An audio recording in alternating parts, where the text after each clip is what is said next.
আল্লাহ তার কোরআন পাকে ইশারা দিয়েছে, না হুনু আকরাব ইলাইহি মিন হাবলিন ওয়ারিদ। আল্লাহ বলছেন, হে বান্দা, আমি তোমার সাহারক হইতে নিকটতম, তুমি আমাকে দেখিতেছ না। আল্লাহ আফসোস করেছে। আল্লাহ বস্তুটা কি একটু ব্যাখ্যা করে বুঝিও কি। আমি যতীন হাজরা মহাশয়কে বলবো, তুমি যতটুক লোড টানতে পারবে ততটুক দেওয়ার চেষ্টা করো। এটা আমার প্রাথমিক সিগন্যাল। আছেন মুর্শিদাবাদ সেই হরিহরপাড়া থেকে আগত লাল মোহাম্মদ ফকির, পাক্কা মুসলমান ঘরের ছেলে। তাই তাকে যেহেতু আসরে পেয়েছি, গতকালকে যথেষ্ট আমাকে জ্বালিয়েছে, আজ আমি একটু জ্বালাবো কি বাবা। কারণ কমিটি তো দুজনকে বাইনা করেছে, শুধু উনি জ্বালিয়ে যাবেন আমি জ্বলন সহ্য করবো, তা তো সম্ভব হয় না। মানে আমিও একটু মেরে দেখি না কেন, কি ঝোলায় কিছু আছে কিনা, কি বলেন? এরকম হবে তো? হ্যাঁ, আসল কথা হচ্ছে আমরা ভারতবর্ষের মুখে কিছু মুসলমান দেখতে পাই, মুসলিম ধর্ম আছে বলে মনে হয়, আর নামাজ পড়ে, রোজা করে, হজ করে, কত না কি করে। কিন্তু আমরা সনাতন ধর্ম বলে ভারতবর্ষ, এখানকার এই সনাতন ধর্মের সনাতন দেশ, বিশেষ করে আমরা নানান দেব দেবতায় বিশ্বাসী। এক ঈশ্বর সত্যং ব্রহ্ম, এক ঈশ্বরকে আমরা ভক্তি করি, ভালোবাসি। যে ঈশ্বরকে প্রাপ্তি হবার জন্য ভাগবত এক জায়গায় বলেছে, উন্নত উজ্জ্বল প্রতিভা যতাই প্রকাশিত তাহাই স্বয়ং কৃষ্ণ, তুল্য রূপ স্বয়ং কৃষ্ণ। উন্নত উজ্জ্বল জ্যোতির্ময় জ্যোতি আবার ভগবান শ্রীহরি শ্রীকৃষ্ণ, এই বিশ্ব ব্রহ্মাণ্ডের স্রষ্টা বিধাতা। তারও অগ্রে আদ্যা শুক্র প্রকৃতি হইতে, আদ্যা সূক্ষ্ম প্রকৃতি হইতে এই বিশ্ব ব্রহ্মাণ্ড সৃষ্টি। যিনি প্রকৃতি, আদ্যা শক্তি, তিনি এই বিশ্ব ব্রহ্মাণ্ডকে সৃষ্টি করেছেন। তিনার অঙ্গেতে ব্রহ্মা বিষ্ণু মহেশ্বর, তাদের সন্তুষ্টির জন্য কখনো সাবিত্রী, কখনো দুর্গা, কখনো লক্ষ্মী রূপী হয়ে তাদের সঙ্গ দিয়েছিলেন, এবং ও বিশ্ব ব্রহ্মাণ্ড তিনি পরিচালনা করেন। ভগবান শ্রীহরি এমন এক জায়গায় অবস্থান করেন যেখানে চন্দ্র সূর্যের আলো পৌঁছায় না, পৃথিবীর হাওয়া সেখানে পৌঁছায় না, এমন নির্গুম স্থানে থেকে তিনি বিশ্ব ব্রহ্মাণ্ড পরিচালনা করছেন। কিন্তু ভগবান শ্রীকৃষ্ণ আমার শ্রীহরি, তিনি ব্রহ্মাণ্ড পরিচালনা করছেন এমন একটা নির্গুম স্থানে বসে।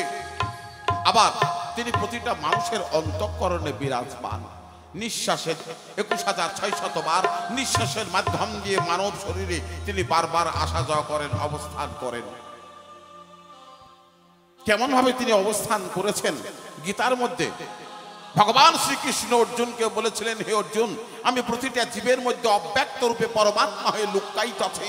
যে জীব আমার ধ্যান করে না সে আমার মধ্যে থাকে না। ভগবান শ্রীহরির ধ্যান করা আবশ্যক। আমরা মায়াবদ্ধ যে পৃথিবীতে সে মায়াতে উন্মুক্ত হয়ে ভুলে গেছি কে স্রষ্টা, কে বিধাতা। ভাবি নাই যে একদিন আমাকে যেতে হবে, সব পড়ে রবে।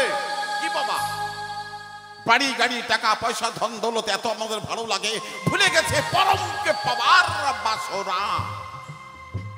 তাই সাধুগুরু মহাজন বারবার ভক্তদের কাছে আহ্বান জানিয়েছে। আমার ভগবান শ্রীহরিও বলেছেন যে যে আমাকে স্মরণ করে না, যে আমার ধ্যান করে না, আমি তার মধ্যে থাকি না। আমরা তার মধ্যে আশ্রয় করতে দিতে পারি না। ভগবান শ্রীহরি প্রতিটা মানুষের অন্তঃকরণে লিখে আছে, তিনি আমার কাছে কিছু পেতে চান, কিন্তু আমাদের মনের আয়নাতে মায়া কালিমা পড়ে গেছে। ভুলে গেছি শ্রীহরিকে। পৃথিবীর আমার আমার করতে করতে শেষের দিনে আর হরি শব্দ মুখে উচ্চারণটাও মনে হয় না। জয়গুরু একটা গান করি বাবা, কথা বলতে গেলে আমার তো পাইকারি হারে মুখ চলে, যার জন্য বেশি বলা উচিত না, একটা গান করি, কারণ ভক্তরা কিছু গান শুনতে চাই। এখানে অত্যন্ত নামি দামি সুনামি অপূর্ব সুন্দর সুন্দর শিল্পী এবারে আয়োজন করেছেন। অসংখ্য ধন্যবাদ এই সমস্ত শিল্পীগুলোকে, কমিটি নিয়ে এসে আপনাদের সামনে উপবেশন করেছেন, সামনে উপস্থিত করেছেন। ওই সমস্ত গুণী শিল্পীদের কাছে গান তো শুনছেন, আমরা একটু অত্যাচার করব মাত্র, স্কেল দিও। ব্যাপার হচ্ছে কথাটা না বললে নয়। আপনারা অনেকে জানেন যে মার্কেন্ডীয় মুনি 74 বারে পৃথিবীকে সৃষ্টি এবং ধ্বংস দেখেছিলেন। যে মার্কেন্ডীয় মুনি যিনি 74 বার পৃথিবীকে সৃষ্টি এবং ধ্বংস দেখেছিলেন, মৃকেন্ডু মুনির ওরসে মনস্বিনীর গর্ভে একটা সুন্দর পুত্র জন্ম নিয়েছিল, যার নাম রাখা হয়েছিল মার্কেন্ডেয়। মৃকেন্ডু মুনি সারা জীবন ধ্যান তপস্যা নিয়ে থাকেন। সহধর্মিণী একদিনকে সকালবেলায় তপস্যা ছেড়ে আশ্রমে প্রবেশ করতেই মনস্বিনীর চোখে জল। অবাক হয়ে ভাবছে, হাই সর্বনাশ, মনস্বিনী কাঁদে, আমি তো কোনোদিন লক্ষ্য করি নাই। মৃকেন্ডু মুনির সামনে গিয়ে বলছে, মনস্বিনী, তোমাকে আমার জীবন সঙ্গী রূপে কাছে নিয়েছিলাম, কখনো তোমার কোনো প্রয়োজন আছে বলে আমি ভাবি নাই। আমি দিবানিশি ভগবান শ্রীহরির তপস্যা ধ্যান নিয়ে আমি মশগুল থাকি এই জঙ্গলের মধ্যে। কিন্তু বলো মনস্বিনী, তোমার চোখে জল দেখলাম আজ কেন? মনস্বিনী বলছেন, প্রভু, আমি আপনার কাছে কিছুই চাই না, যা কিছু চাও আমার ভগবান শ্রীহরির কাছে আমি চাই। তবু আপনারও কিছু কর্তব্য আছে। কারণটা হচ্ছে এই যে আমি যেদিন থাকবো না সেদিনকে আশ্রমে দায়ভারটা কে নিবে? নিজে হাতে তৈরি করা এই তুলসী মন্দির আমি নিজে বানিয়েছি অপূর্ব সুন্দর করে। আশ্রমটুকু যেদিন তুমি আমি দুজনে থাকবো না, একদিন যেতে তো আমাদের হবেই, কিন্তু বলো সেদিনকে আমাদের এখানে আশ্রমে থাকবেটা কে? মৃকেন্ডু মুনি বললেন, আমি তো কখনো ভেবে দেখি নাই। ঠিক আছে, কোনো কথা না বলে গিয়ে নদীর কিনারে চুপ করে এক জায়গায় বসে আবার তপস্যায় বসলেন। ভগবান শ্রীহরি বিষ্ণুর কাছে করজোরে প্রার্থনা জানাইলেন, হে ভগবান, তুমি একটিবার আমার কাছে দর্শন দাও, আমার মনোবেদনাটা আমি তোমার কাছে জানাই। ভগবান শ্রীহরি বিষ্ণু মৃকেন্ডু মুনির সামনে উপস্থিত। বলছে, বলো মৃকেন্ডু, তোমার কেন এত আত্মচিৎকার? কেন তোমার চোখের জল? জীবন আমি তোকে কখনো লক্ষ্যই করি নাই, বলো কি তুমি চাও? বলছে, প্রভু, আমার জন্য নয়, আমার মনস্বিনীর জন্য, যে দিবানিশি যাতে আমি ভালো থাকি, দিবানিশি আমার সেবাই মত্ত। আমি সংসার জগতে একটা স্বামী সেজেছি, কিন্তু স্ত্রীর কি কর্তব্য করণীয় দরকার আমি কখনো কোনোদিন ভাবি নাই। আমার অবর্তমানে মনস্বিনীর চোখে জল আমি আজকে লক্ষ্য করলাম, কোনোদিন ভেবে দেখি নাই। তাই মনস্বিনীর একমাত্র কামনা, আমাদের দুজনের অবর্তমানে আশ্রমে কে থাকবে? সমগ্র বিশ্ব জগৎ, হে ভগবান, হে প্রভু, তুমি সৃষ্টি করেছ, সমস্ত জীব প্রাণী জগতের মধ্যে তুমি শ্রেষ্ঠতম পুরুষ। বলো না প্রভু, আমার মনস্বিনী কি চাইছে? বলে, আমি জেনেছি, তুমি আশ্রমে ফিরে যাও, মনস্বিনীর গর্ভে আমি আসছি। অল্প কিছুদিনকে বাদ মনস্বিনী হলেন গর্ভবতী। বড় আনন্দ, বড় শোক, বড় আশা নিয়ে তিলে তিলে মনস্বিনীর গর্ভে একটা সুসন্তান বড় হইতে থাকলো। এক শুভক্ষণে যদি প্রসব করলেন অপূর্ব সুন্দর এক ফুটফুটে পুত্র সন্তান, যা দেখে মনস্বিনী আনন্দে মনটা ভরে গেছে। বললে, হে ঠাকুর, মানুষের কোনো চাওয়া পাওয়ার নাকি শেষ থাকে না, কিন্তু হে ভগবান, তুমি আমাকে যা দিয়েছ আর আমার কিচ্ছু চাওয়া পাওয়ার নাই। 6 দিন যে পার হয়েছে, বনের মুনি ঋষিগণ থেকে ডেকে নিয়ে এসে আশ্রমে উপস্থিত করলেন। বশিষ্ঠ দেব জিজ্ঞাসা করছেন অন্যান্য মুনির সহকারে, বলে, আমাদেরকে কেন আহ্বান করা হয়েছে? মৃকেন্ডু বলল, আমার মনস্বিনীর গর্ভে একটা পুত্র সন্তান প্রসব করে চাই 6 দিন, তাই আজকে নামকরণ করার জন্য আপনাদের কাছে আমি আবেদন জানাচ্ছি। এক একটা মুনি একরকম কথা বলতে গিয়ে বশিষ্ঠ মুনি বললেন, ওর নাম যেটা আমরা পাচ্ছি সে নাম ওর রাখা যাবে না। বলে, কি নাম? ওর নাম পাচ্ছি আমরা মার্কেন্ডেয়, যার বাংলা অর্থ চির অমর। বলে, তাহলে ওটাই রেখে দেন। বলছে, না, 5 বছরকে বাদ তোমার শিশু মারা যাবে, এটাই শেষ কথা। যে সন্তান 5 বছরকে বাদ মারা যাবে, আমি সেই সন্তানের চির অমর নাম রাখতে পারি না, আর অন্য কোনো নামও আমি খুঁজে পাচ্ছি না। মুনি ঋষিগণ সকলেই চলে গেলেন। মৃকেন্ডু বললেন, মনস্বিনী, ঠাকুর যদি আমাদেরকে দিলেনই একটা সুসন্তান, 5 বছরকে বাদ আমার সন্তান মারা যাবে, তাহলে দিলেনই বে কেন? ওর নাম মার্কেন্ডেয় থাক, তারপর আমি দেখছি। রাখলো নাম মার্কেন্ডেয়। ধীরে ধীরে মার্কেন্ডেয় একটু যেই বড় হাঁটতে শিখেছে, অভ্যাস করানো হলো। জঙ্গল পথ ধরে মুনি ঋষিগণ যেই যায়, আর মার্কেন্ডেয়কে সঙ্গে করে নিয়ে যাই, বাবা বলে পায়ে প্রণাম কর, ভক্তি কর। প্রত্যেকটা মুনি ঋষিগণকে ছোট শিশু থেকে প্রণাম করা শিখাইতে অভ্যাস করলো। যাকে দেখতে পায় ছুটে গিয়ে প্রণাম করে, আর প্রণাম করলে সকলে আশীর্বাদ করে, দীর্ঘায়ুষ্মান ভব, দীর্ঘজীবী হও। সকলের আশীর্বাদ নিয়ে বড় হতে হতে প্রায় 5 বছর পূর্ণ হইতে চলেছে। এমন সময় দেখতে জঙ্গলের পথ ধরে 10 জন ঋষি যাচ্ছে। ছেলে ছুটে গিয়ে একের পর এক প্রণাম করে, আর প্রত্যেকটা ঋষিতে বলছে দীর্ঘায়ুষ্মান ভব, দীর্ঘজীবী হও। অবশেষে যেমন বশিষ্ঠ সবার পিছনে তার পায়ে যে প্রণাম করতে যাবে, আর উনি বললেন থাক, আমাকে প্রণাম করবে না। বলে কেন? সবাই বলছে কেন আপনাকে প্রণাম করবে না? একটা বাচ্চা ছেলে প্রণাম করছে, আমার ভালো লাগছে তো। তা বলছে না, আমি মিথ্যা সাক্ষী দিতে পারবো না। বলে কেন? বলছে আর 3 দিন সময় আছে, 3 দিনকে বাদ ছেলেটা মারা যাবে। যে ছেলে 3 দিনকে বাদ মারা যাবে তাকে আমি দীর্ঘায়ুষ্মান বলতে পারি না। আমি ওর প্রণামও নেব না, আশীর্বাদও করব না।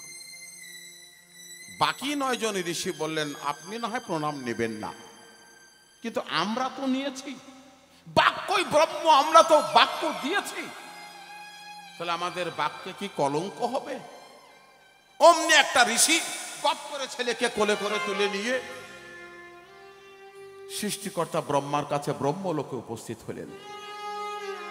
10 জন ঋষি একসঙ্গে ব্রহ্মলোকে গিয়ে সৃষ্টিকর্তা ব্রহ্মার চরণ তলে ছেলেকে শুয়ে দিলেন।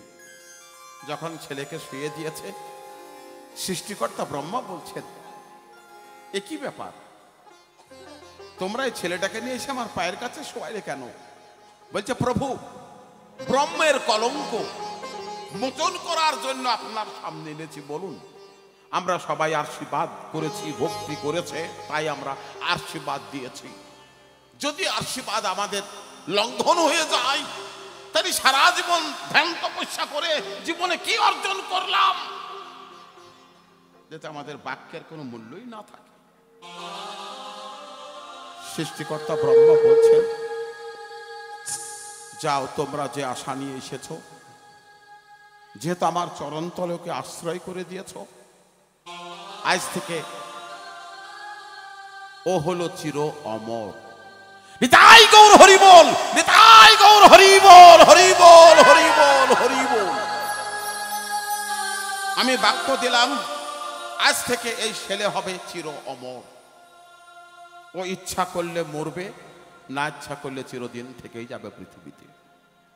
মহর্ষি মার্কেন্ডেয় মুনি ওই আশীর্বাদ পেয়েছিলেন। এদিকে মা জঙ্গলের মধ্যে পাগলিনীর মতো সন্তানকে খুঁজে বেড়াচ্ছে, কোথাও খুঁজে পাচ্ছে না, সে তো নাই, তাকে তো নিয়ে চলে গেছে। সৃষ্টিকর্তা ব্রহ্মার চরণতলে শায়িত করে দিয়েছে। জঙ্গলে চতুর্দিকে বড় সিঁড়ি ছুটে ছুটে বেড়াই, হরিণের বাচ্চা খোঁজার মতো কোথাও খুঁজে পাই না। স্বামী কাছে নাই, কোথায় ছুটে গিয়ে হুবড়িয়ে পড়ে আবার ঝেড়ে উঠে যেদিক ওদিক তাকায়, আর চিৎকার করে মার্কেন্ডেয়কে ডাকে, আর বারবার ভগবান শ্রীহরির কাছে প্রার্থনা জানিয়ে বলছে, ভগবান তোমার কাছে আমি কিছু চাইনি, শুধু আমার সন্তানকে আমার বুকে ফিরিয়ে এনে দাও, এইটুকুই আমার শেষ কামনা, শেষ প্রার্থনা। হে প্রভু, তুমি আমাকে আমার সন্তানকে ফিরিয়ে এনে দাও না। চিৎকার করে যখন কাঁদছে, সৃষ্টিকর্তা ব্রহ্মার চরণ থেকে সন্তানকে তুলে নিয়ে মুনি ঋষিগণ ব্রহ্মলোক থেকে রওনা দিলেন। মৃকেন্দ্র ছুটে এসে বললেন, মনস্বিনী, তোমার দেহের পরনের বসন সমস্ত এলোথেলো খুলে গেছে, ছিঁড়ে সব শেষ, কি হয়েছে তোমার? বলছে আমার মার্কেন্ডেয় হারিয়ে গেছে, আমার নয়নমণি হারিয়ে গেছে, তাকে আমি খুঁজে পাচ্ছি না। মৃকেন্ডু বললেন, মনস্বিনী, যার ধন সেই রক্ষা করবে, তুমি শুধু কেঁদে নিজের শরীরটা খারাপ করো না।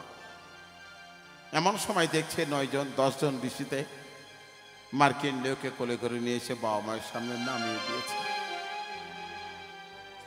সঙ্গে সঙ্গে বশিষ্ঠ কথা দিলেন, সৃষ্টিকর্তা ব্রহ্মা বাক্য দিয়েছে, এ মার্কেন্ডেয় মরবে না। যতকাল পৃথিবী থাকবে, অনন্তকাল মার্কেন্ডেয় বেঁচে থাকবে। তাই মার্কেন্ডেয় যে যুগে তিনি বেঁচে ছিলেন, একবার অথাই জল সৃষ্টি, এক জায়গায় তপস্যা করছিলেন, ছেলে বড় হলো, বাবার কাছে মন্ত্র নিল, তপস্যার প্রণালী তার কাছে জেনে নিল এবং তপস্যায় মশগুল হলো। একদিন কোনি তপস্যা করছেন, এমন সবাই নদীর জল বাড়তে শুরু হলো। সেটা 51 প্রজন্মের কথা বলছি। নদীর জল বাড়তে বাড়তে সমস্ত জঙ্গলটা যখন ডুবিয়ে দিল, মার্কেন্ড যখন জঙ্গলে ধ্যান তপস্যা ছেড়ে গাছের উপরে উঠল, জঙ্গলের মধ্যে সবচাইতে বড় গাছ, গাছের উপরে উঠে যখন গাছের মধ্যে উঠে বসলো, নদীর জল বাড়তে বাড়তে জঙ্গলের গাছগুলো ডুবাইতে ডুবাইতে সমস্ত পৃথিবীটাকে জলাকার করে দিয়েছে। মার্কেন্ডীয় যে গাছটায় দাঁড়িয়েছিলেন সেটা পর্যন্ত ডুবে গেল। মার্কেন্ডীয় জলের মধ্যে অথাই জলে ভাসতে শুরু করলো। সাঁতার দেয় সারাদিন, বাঁচার জন্য কোনো কিনার দেখতে পায় না, অবিরাম সাঁতরিয়ে চলতে ক্লান্ত পরিশ্রান্ত। মার্কেন্ডে বললেন, হে ঈশ্বর, আমি বড় ক্লান্ত, হে ঈশ্বর তুমি আমাকে আশ্রয় করে দাও, আমাকে থাকার ব্যবস্থা করে দাও, তা নইলে আমি আর বেঁচে থাকতে পারি না। এমন সময় আকাশবাণী সংবাদ হয়েছিল, হে মার্কেন্ডেয়, তুমি পিছন ফিরে তাকিয়ে দেখো, তোমার পিছনে অবলম্বন পাঠিয়ে দিয়েছি। পিছন একটা তক্তা ভেসে এসছে, কাঠের তক্তা। তক্তার উপরে উপর হয়ে উঠে তক্তার উপরে বসলেন। 5 দিন সে জলে ভেসেই চলেছেন। 5 দিনকে বাদ মার্কেন্ডেয় বলছেন, হে ঈশ্বর, আমি বড় ক্ষুধার্ত, আমাকে আহারের ব্যবস্থা করে দাও প্রভু, আমি আর থাকতে পারছি না, আমি ক্ষুধার জ্বালায় আমি মৃতপ্রায়। আবার আকাশবাণী সংবাদ, হে মার্কেন্ডেয়, তোমার প্রাণ রক্ষার জন্য আমি খাবার পাঠিয়ে দিলাম, পিছন ফিরে তাকিয়ে দেখো, ওর স্তনে মুখ লাগিয়ে দাও। অমনি মার্কেন্ডেয় পিছন ফিরে তাকিয়ে দেখছে জলে ভাসছে তক্তা, তার উপরে মার্কেন্ডেয় বসে আছে। দেখছে একটা কুকুর, মানে কুত্তা, মেরে মরে পচে ফুলে সারা শরীরে পোকাতে কিলবিল কিলবিল করছে। একটা কুত্তি, মানে ফেক মেয়ে কুকুর ভাসতে ভাসতে মার্কেন্ডের দিকে চলে আসছে। মার্কেন্ডেয় চট করে ওই কুত্তার স্তনে মুখ লাগিয়ে দিলেন। মরা পচা ফুলে পোকাতে কিলবিল করছে, তার মধ্যে স্তনে মুখ লাগিয়ে দিয়ে টানতে শুরু করলেন। এত সুন্দর সুধা খেতে পেয়েছিলেন মার্কেন্ডেয় মুনি বলেছেন, আমি অত সুন্দর সুস্বাদু খাবার আমি কখনো কোনোদিন খাই নাই।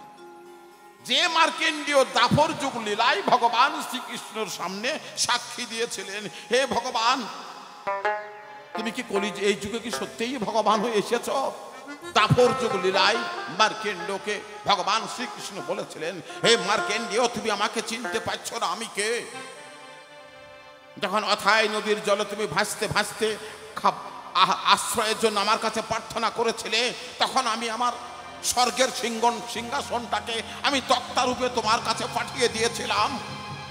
আবার 5 দিনকে বাদ যখন খোদার জ্বালায় ছটফট করে খাবার চেয়েছিলে, হে মার্কেন্ডেয়, আমি নিজে মরা কুত্তা রূপ ধারণ করে তোমার সামনে উপস্থিত হয়েছিলাম। তুমি জানো আমার এই শরীরের মধ্যে এক অঙ্গে নারী, এক অঙ্গে পুরুষ। আমি রাধা, আমি কৃষ্ণ, আমি পুরুষ, আমি প্রকৃতি, আমি সর্ব আদি মূলে একমাত্র আমি মূল সত্তা। বিশ্ব ব্রহ্মাণ্ডকে আমি পরিচালনা করি। জয় গুরু। আমি আর অত্যাচার করব না। আসবেন আপনাদের সামনে লাল মোহাম্মদ ফকির। কথাটা হচ্ছে, কালকে একতরফা আমি শুধু আলোচনা করেছিলাম, আজ লাল মোহাম্মদ ফকিরকে আমি জিজ্ঞাসা করব। লাল মোহাম্মদ ফকির পাক্কা মুসলমান ঘুরোয়ানা ছিলেন। আমি জানতে চাইবো, এই যে মুসলমান শব্দটা কে আবিষ্কার করেছিল? তোমরা পালন করো ইসলাম ধর্ম, আর একটা জিনিস আমি দেখি, এই মুসলমানদের মধ্যে কেউ কেউ নামাজ পড়ে, কেউ কেউ আবার চিমটি নিয়ে গাঁজা খায়, ঝড়ে জঙ্গলে কি বাবা আশ্রয় করে থাকে। অতএব কেউ নামাজ পড়ে, কেউ পড়ে না। কেউ কেউ তপস্যা করে চিমটি নিয়ে, কালো পোশাক পরে, তারা ইল্লাল্লাহ জিকারে মস্ত। আমি বলবো এই যে গোপন মারফতি মতটা তোমরা কোথায় পেয়েছিলে, এবং সরাসরিয়ত বেলগায়েবে কিন অধাকা ধ্যান আল্লাহর নামাজ। মুসলমানরা আল্লাহ বলে, আমি জানি না তুমি আল্লাহকে দেখেছ না। আলিফ লাম লাম ইয়া হে পেশ হু আল্লাহু, এই আল্লাহ শব্দের মধ্যে দিয়ে আল্লাহ নাকি মানুষের মধ্যে আছে। কোরআন বলেছে কুলুবেল মুমিনিনা রাসূলুল্লাহি তাআলা, প্রকৃত মুমিনের কলবের আরশ আছে। আল্লাহ প্রত্যেকটা মানুষের মধ্যে নাকি লিখা আছে, পুরা বসে আছেন। আল্লাহ তার কোরআন পাকে ইশারা দিয়েছে, না হুনু আকরা বেলাইহি মিন আবলিন ওয়ারিদ। আল্লাহ বলছেন, হে বান্দা আমি তোমার সাহারক হইতে নিকটতম, তুমি আমাকে দেখিতেছ না। আল্লাহ আফসোস করেছে। আল্লাহ বস্তুটা কি একটু ব্যাখ্যা করে বুঝিও কি বাবা। আমাদের ভগবান মন্দিরে গেলে আমরা দেখি সদা সর্বদা ভগবান শ্রীহরি স্বয়ং মা দাঁড়িয়ে আছেন, আমরা তাকে স্মরণ করি, দেখি, দুই নয়ন ভরে সাষ্টাঙ্গ ভক্তি করি, প্রণাম করি। বলো তোমরা কি দেখে ভক্তি করো, কি দেখে পূজা করো? আল্লাহকে তো দেখাই যায় না। তার দেখার জিনিসটা একটু আলোচনা করো, মানে ভক্তরা একটু শুনবে, এবং কে দেখেছে, কে আল্লাহকে পেয়েছে তার নমুনাটা একটু ব্যাখ্যা করে বুঝিও।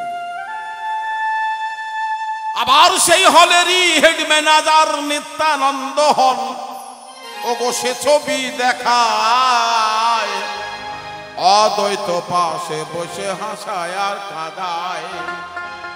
কানাই দাসে বলে আমার শ্রী হরি বিনে এ জগতে সব ফাঁকি, সিনো যে আই দেখে সিনেমা টাকে, সিনো যে আই দেখে সিনেমা টাকে। রঙের ছবি দেখিলে পরে অবাকি হবি রে,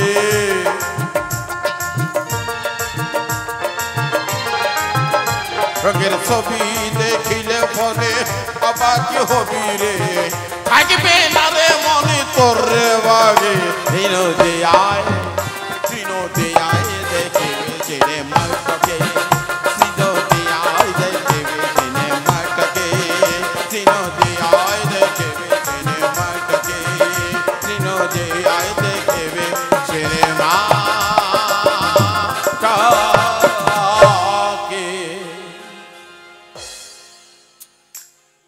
আমরা আলোচনায় ঢুকে গেছি। আমি যতীন হাজরা মহাশয়কে বলবো, তুমি যতটুক লোড টানতে পারবে ততটুক দেওয়ার চেষ্টা করো।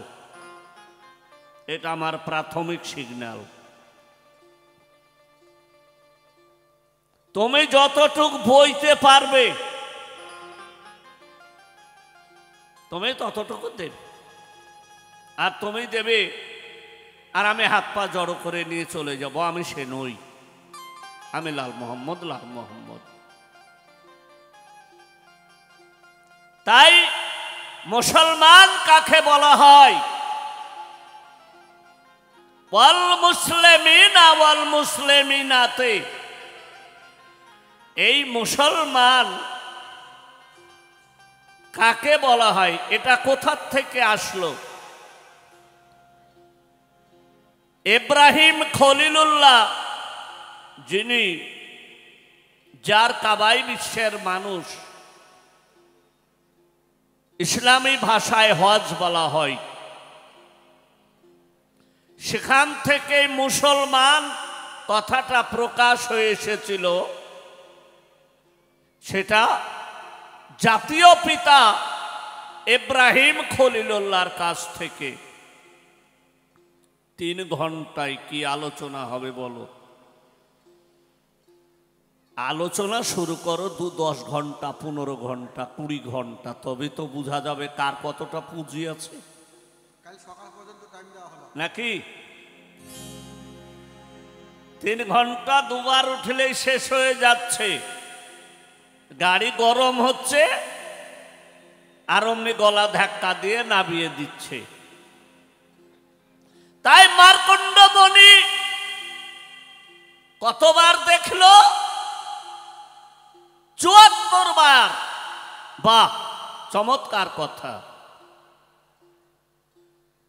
বলল আল্লাহকে কি করে দেখা যায়? মার্কণ্ড মুনির কথাটা পরে আসছি। ভালো বলেছো, ইসলামী ভাষায় কে দেখেছে? উত্তরটা আগে দি, গানে পরে যাচ্ছি। হযরত জিবরাইল আলাইহিস সালাম তিনি আল্লাহর আরশ মহল্লাই থেকে খবর আনতেন, বার্তা আনতেন, দিতেন কোথায়? খাতনে জান্নাতে জোহরুন, যেটা বিশ্বনবী হযরত মুহাম্মদ সাল্লাল্লাহু আলাইহি সাল্লামের গর্ভে তেনার মাধ্যম দিয়ে প্রকাশ হয়েছিলেন যে বিশ্বজননী। তো তেনার কাছে খবর বয়ে আনতেন। সেই দিন এসে জিজ্ঞাসা করছে ফাতেমা রাদিয়ানহুকে, ফাতেমা রাদিয়ানহাকে জিজ্ঞাসা করছে যে তোমার আব্বা হুজুর কোথায়? তা বলছে ছোট চাচা আপনি বসেন, পরে বলছি।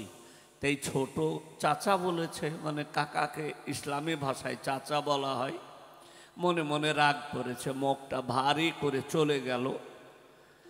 তা ওনার বাবা যখন আসলো, হযরত মুহাম্মদ আসলেন, সেই সময় তার কন্যা বলছে আমি ছোট চাচা বললাম, আর উনি মুখটা ভার করে চলে গেল। তাই মানা তো হ্যাঁ, তো তুমি এবার আসলে একটু সম্মান দিয়ে জিজ্ঞেস করো যে তুমি ছোট বলো না বড় বলো না, যে তুমি বলবে পৃথিবীতে এসে তুমি কি দেখেছিলে। আবার খবর নিয়ে এসেছেন, আদর করে জায়গা দিয়ে বলছে চাচা আপনি পৃথিবীতে এসে কি দেখেছিলেন একটু আমাকে জানাবেন। তো বললো মা পূর্বে দিকে একটি তারা উঠত, আমি সেই তারাটা দেখেছি এবং গুনেছি, তা 70। একবার যখন তারাটা উঠত তখন 70,000 বছর এই আকাশে থাকতো, তারপরে তারাটা আবার ডুবে যেত, 70,000 বছর আবার ডুবে থাকতো। এইভাবে আমি 72 বার দেখেছি। তখন বলল ফাতেমা ওই তারাটা, ফাতেমা তখন বললেন হযরত জিবরাইলকে তারাটা কে ছিল জানেন? বলল না। বলল ওই তারাটা ছিল আমার আব্বা, আমার বাবা, সেই আহমদ মুস্তফা মোহাম্মদ মুস্তফা সাল্লাল্লাহু আলাইহি সাল্লাম। বলল তুমি আজকে থেকে আমাকে ছোট চাচা বলে ডেকো। সে কত বড় আমার আমি হিসাব করে বলতে পারবো না। একটা গান শোনাই, তুমি বলেছ আল্লাহকে কি করে দেখা যায়? আল্লাহ তো অদৃশ্য, কেউ নামাজ পড়ে কেউ পড়ে না। নামাজ কথাটা হচ্ছে ফার্সি কথা, বাংলায় উপাসনা এবং ধ্যান। তা এই নামাজ হযরত মুহাম্মদের যখন 53 বছর বয়স, তখন উনি মেরাজে গিয়েছিলেন। মেরাজে গিয়ে এই পান্দেকানা নামাজ আর এই 30 দিন উপোস, এই কিছু সীমিত আইন এনে এই উম্মতের ভিতরে সেগুলাকে বিস্তার করা হয়েছে। ইসলাম মানে, তুমি জিজ্ঞাসা রেখেছো ইসলাম মানে কি? মুসলমান না। ইসলাম মানে কি? শান্তি না। ইসলাম মানে হচ্ছে আত্মসমর্পণকারী। যে ব্যক্তি আত্মসমর্পণ করতে পেরেছে সেই হচ্ছে ইসলাম। গান শোনার কথাগুলো পরে বলছি।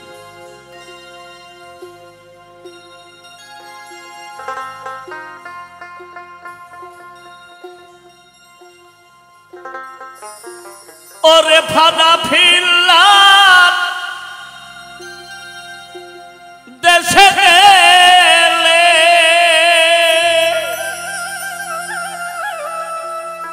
ওরে আল্লাহর দেখা পাবি রে।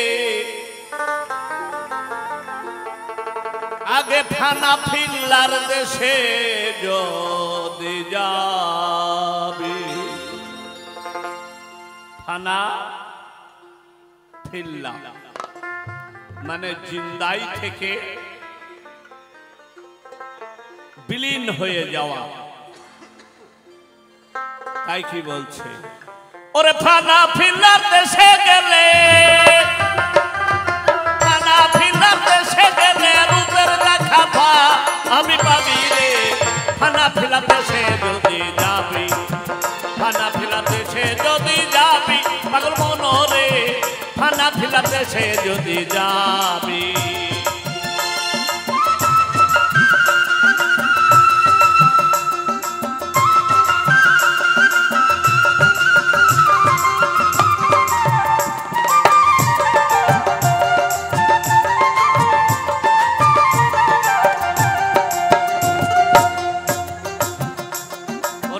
হায়াতের বৈঠকেতে বসে কেবলা রকেতে তালা সোনা নিরঞ্জনকে পাবি পাবি রে তালা সোনা নিরঞ্জনকে পাবি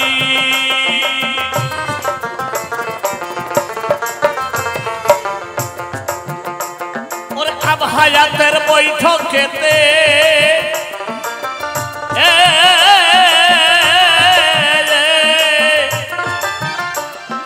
বসে কাবিলা রকেতে আবার দালা শোনে নিরঞ্জনকে পাবি পাবি রে দালা শোনে নিরঞ্জনকে পাবি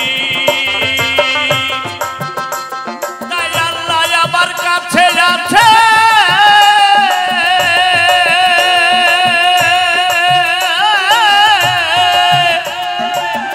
আল্লাহ আমার কাছে আছে আল্লাহ আমার সাথে আছে আল্লাহ আমার কাছে আছে আল্লাহ আমার সাথে আছে আল্লাহ আমার মধ্যে আছে ডুবিলে দেখা পাওয়া যাবে হানাফিলা দেশে যদি যাবি যাবি রে হানাফিলা দেশে যদি যাবি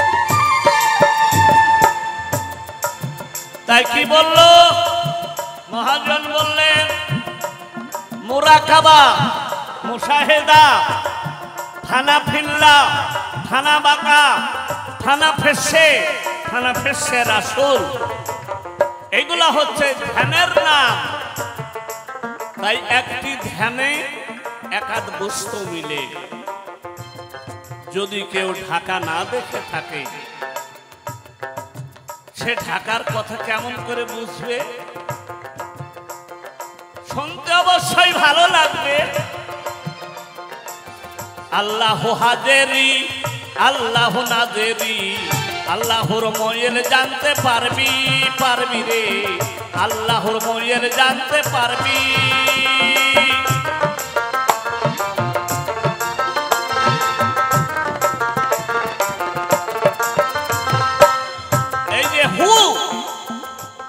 হু শব্দের অর্থ আগুন মানে ব্রহ্ম কাউকে পেতে গেলে কিছু কাউকে দেওয়া শিখতে হবে এই যে নামাজ রোজা এটাকে বলা হয় কোরআনের ভাষায় বেল গায়ে বেকিন এই বেল গায়ে বেকিন আরবি ভাষা এর বাংলায় কি হবে তার তো একটা অর্থ আছে না দেখে আল্লাহকে না দেখে বিশ্বাস করা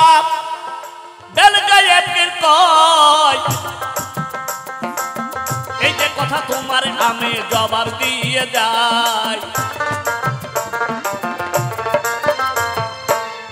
এই যে দেখ কথার জবাব কথাই হইয়া যাবে আজ ইসলাম আর সনাতনে গো আলোচনা হবে লা ইলাহা ইল্লাল্লাহ মুহাম্মদ রাসূলুল্লাহ এই কোরআনে কয়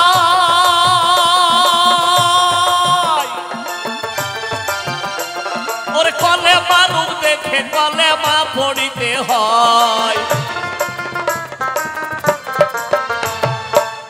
কলেমার মূল যে খুঁটি তারে চিনো না, ওরে আত্মসমর্পণ না করিলে চিনা যাবে না।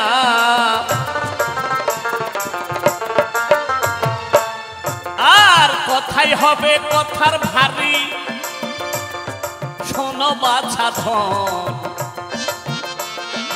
আমার কথায় রাগ করো না আজ আসরে এখন।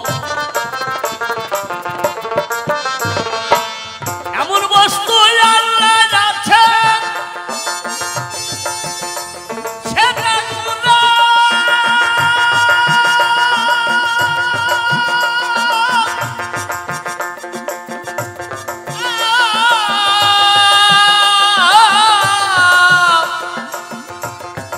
এমন বস্তু কই গো আল্লাহ তারে দেখা যায়।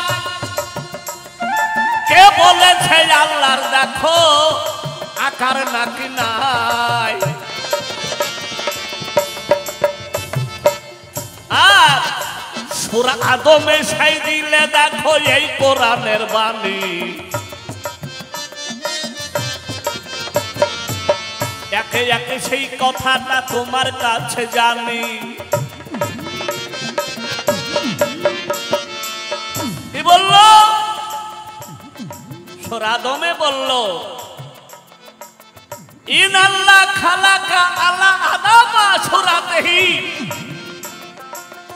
ইসলামী ভাষায় সূরা আদমের মধ্যে কোরআন বললেন, আল্লাহ নিজে সাক্ষী দিলেন আমার নিজস্ব সূরাত দিয়া নিজস্ব রূপ দিয়া আমি এই আদমকে সৃষ্টি করেছি, মানে মানুষকে সৃষ্টি করেছি। পাওয়া গেল আল্লাহকে দেখা যায়, আল্লাহকে দেখা যায়, আল্লাহর সঙ্গে কথা হয়। তাই বলল ওই রে আল্লাহ আমার কাছে আছে, আল্লাহ আমার সাথে আছে, আল্লাহ আমার কাছে আছে, আল্লাহ আমার সাথে আছে, আল্লাহ আমার মধ্যে আছে, ডুবলে দেখা পাওয়া যাবে। খানা ফেলাতে সে যদি যাবি যাবি রে, খানা ফেলাতে সে যদি যাবি।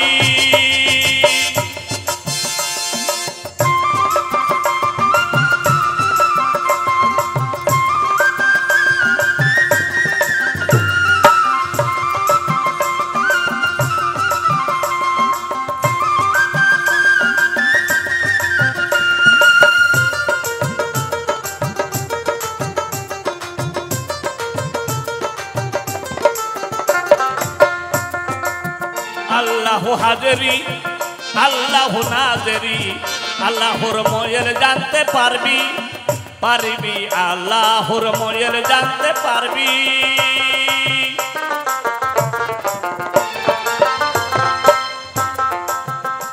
তাই কি বলা হলো আল্লাহ হাজেরি আল্লাহ নাজেরি। আল্লাহর ময়েল মানে তারপর তার তারিখ সেগুলো জানা যাবে। কি করে জানা যায়? আল্লাহকে দেখা যায়, সেই যদি দেখার স্কুলে কেউ যায় সেখানে কে পাবে? তাই বলে প্রাইমারির স্কুলে গিয়ে আল্লাহকে দেখা যাবে না। আল্লাহকে দেখার একটা স্কুল আছে, সেই জায়গায় গেলে পরে তার দেখা যায়, তার সাথে কথা হয়, সে কথা বলে। তারও যদি ভালো কান থাকে শুনতে পাবে, আর যদি ভালো কারো চোখ থাকে সে দেখতে পাবে। সে চোখ তৈরি করতে হয় কোথায়? একটু আগে তুমি বললে না, নাহনা আকরাবা ইলাইহি মিন হাবলিল ওয়ারিদ, সূরা কাপে আছে করতত্ব তহি আল কোরআন। এখানে তোমার কাছে কিছু কথা করব, জানা শোনা বলবে দেখছে আমার মাঝে গল্প রাখিব না।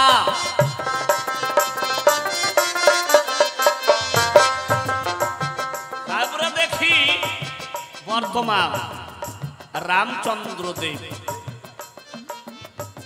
এই 4টে রাম হয়েছিল, মানে 4 বার প্রজন্ম, 4 জনা প্রজন্ম নিয়েছিল।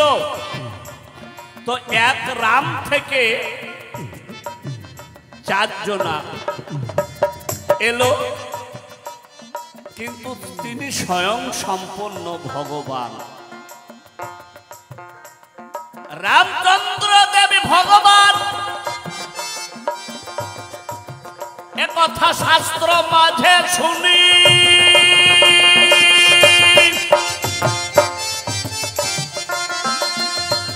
ওর এই জায়গাতে আমার কিছু হবে টানাটানি।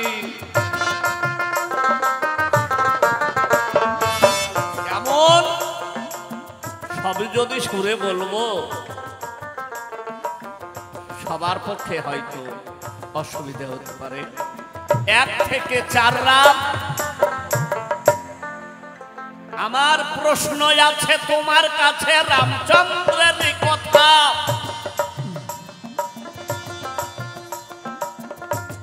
এখানে বহু কথা আমি বলছি না, সংক্ষেপে যেগুলো সেইগুলো তোমাকে আমি যদি এই চ্যাপ্টারটা গোটা বলি, বাকি সময়টা লাগবে, তুমি বলবে কি? আমরা জানি রামচন্দ্র ভগবান, তা সবাই আমরা জানি।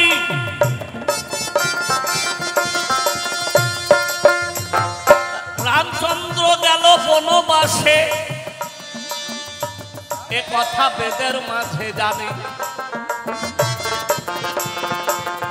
রামচন্দ্র দেব যখন সীতা দেবীকে নিয়ে বনবাসে গেল 14 বছর,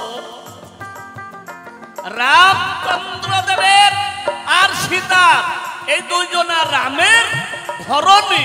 সীতা যাবে সঙ্গে, তা সীতাকে নিল আর লক্ষ্মণকে নিল বনবাসে যাওয়ার জন্য। কত বছর? 14 বছর। তা রামচন্দ্র দেবের সহধর্মিনী সঙ্গে ছিল, তার স্নেহের ভাইকে সঙ্গে নিল, কিন্তু লক্ষণের তো ঘরণী ছিল। এই লক্ষণের ঘরণীটাকে কার কাছে রেখে গেছিল? সে কি করেছিল যে এরা বনবাসে গেল আর ও ঘরে থাকলো? শুধু এই কাজ, এই জায়গাতে এই তো কথা সমাপ্ত নয়, আরো কথা রামচন্দ্রের মনে পড়ে যায়। এই কথা জানো, সীতা যখন চুরি হলো, সপ্ত পাতাল ভেদ করিল, কয়েক জনা সঙ্গে ছিল। সেই কালীর কথা এখন যদি তুলি, আমার আর উঠতে হবে না, এটা হাতে থাক, আমি হাতে রেখে তোমাকে আরেকটু এগিয়ে বলি।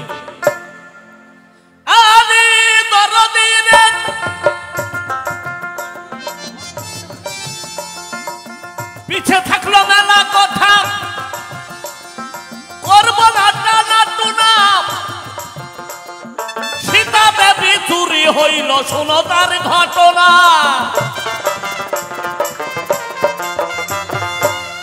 সীতা দেবীকে যখন চুরি করে নিয়ে গেল কে? রাবণ। সীতা দেবী চুরি হচ্ছে ভগবান জানে না,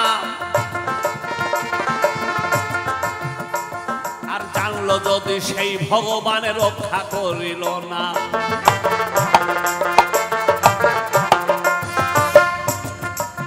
সীতা দেবী চলে গেল, রাম রইল একা।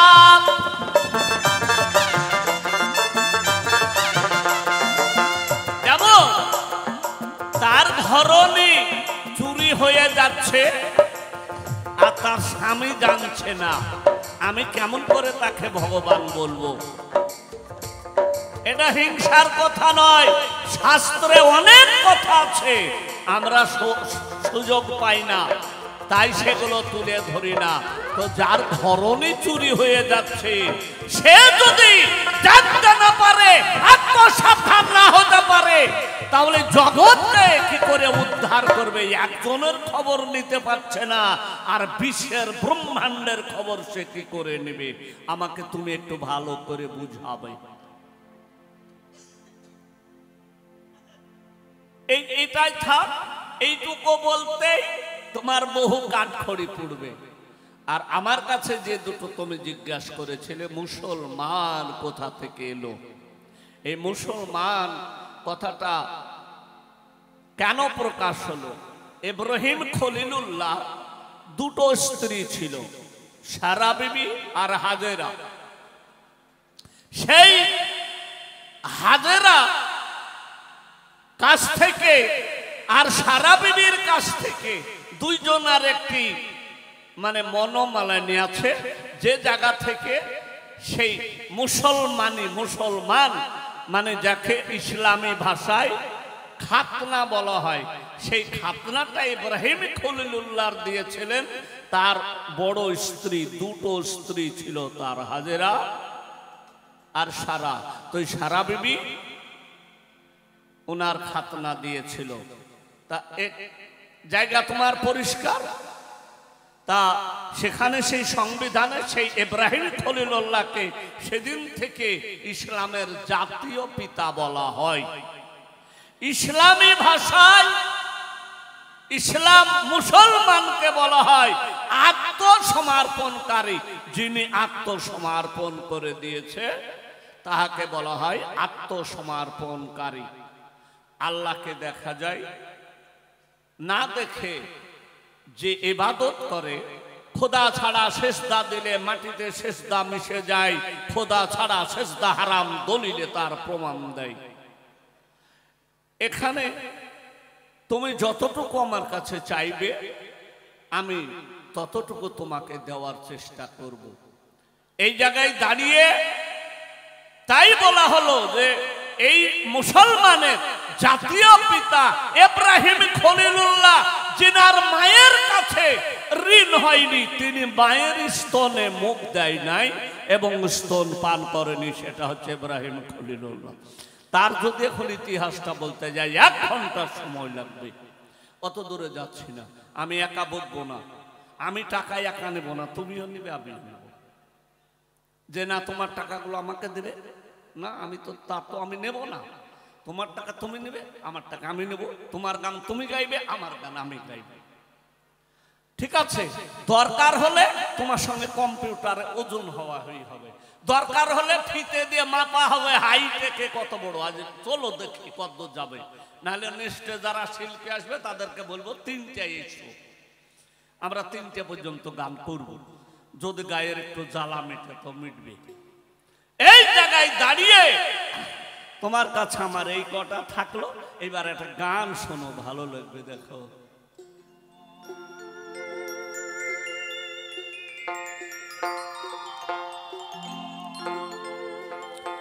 ওরে মানুষ ছাড়া খাপারে তুই মনে হারাবি।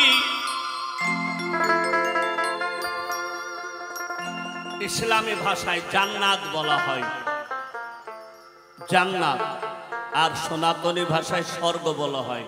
ইসলামী ভাষায় দুজক বলা হয়, তোমার সনাতনী ভাষায় সেটাকে নরক বলা হয়। এই ভাষা নিয়ে তোমার আমারই। তাই আমার কয়েকজন এই পৃথিবীর এই যারা মুসলমান হয়ে গেছে তাদের কয়েকটা কাউন্টার আছে। আমি কটা কাউন্টার তোমাকে বলছি না, কয়েকটা কাউন্টার আছে। সেই কাউন্টারে যদি কারো টিকিট করা থাকে তাহলে সে সশরীরে আর এই দেহ রাখার পরে সে সেই জান্নাতে যাবে, যেটাকে স্বর্গধাম বলা হয়, সেখানে যাবে। সে কাউন্টারে যদি কেউ পৌঁছাতে পারে। আর বেলগায়ে বেকিন, যে ওয়াদাখা ধিয়ান, যে না দেখে বিশ্বাস করে, তার টিকিট নাই, এক্সপ্রেস ট্রেনে সে চাপতে পাবে না। লোকালে চাপাই সমস্যা আছে, টিটি ধরলেই ফাইন করবে। তাহলে এখানে আমার কয়েকটা কাউন্টার আছে। তা সে কাউন্টারের কথা যখন তুমি সেখানে পৌঁছে যাবে আমি তোমাকে বিস্তারিত বলার চেষ্টা করব। এখন আমার এই জায়গায় সন্দেহ, এক থেকে চারটে প্রজন্ম হলো, 4 জন হলো। এই একজনই থাকতে 4 জন হওয়ার পিছনে তারপরে যে স্বয়ং ভগবান তাকে বনবাসে যেতে হলো, স্বয়ং যে ভগবান তার রমণী চুরি হলো, সে নিজে জানতে পারলো না, আবার ভগবান বলে দাবি করছে। সীতা গেল, হনুমানকে পাঠালো, যাও লঙ্কাপুরে গিয়ে তোমার মাকে ধারণ করে নিয়ে এসো। উনি নিজে ভগবান যেতে পারলো না, পিছনে এত ভয় তো ভগবান হয়েছিলেন কেন? নিজের বউকে নিজে উদ্ধার করতে যদি না পারো, এই জগতের ভক্তকে কি করে উদ্ধার করবে? তুমি আইনকে দেখাই। এখানে তোমার কাছে আমার কথা থাকলো, একটা গান শোনো। আবার তুমি 2টো গেয়েছো, আমি 2টো গাইবো। তুমি 3টে গাইবে, আমি 3টে গাইবো। তুমি 5টা গাইবে, আমি 5টা গাইবো। আমি তোমার চাইতে গান কম শিখে আসিনি। ওরে মানুষ ছাড়া খাপারে তুই, মানুষ ছাড়া খাপারে তুই মোলে হারাবি, মানুষ ছাড়া খাপারে তুই মোলে হারাবি। মানুষ বদলে সোনার মানুষ হবি, মানুষ বদলে সোনার মানুষ হবি।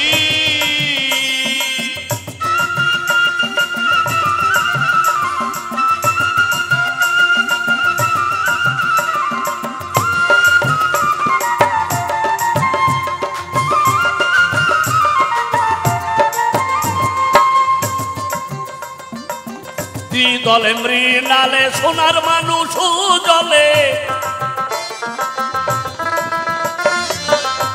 দলে মৃণালে খাবারে সোনার মানুষ জলে। মানুষ গুরুর কৃপা হলে জানতে পাবি, মানুষ গুরুর কৃপা হলে জানতে পাবি। মানুষ ভজলে সোনার মানুষ হবি, মানুষ ভজলে সোনার মানুষ হবি।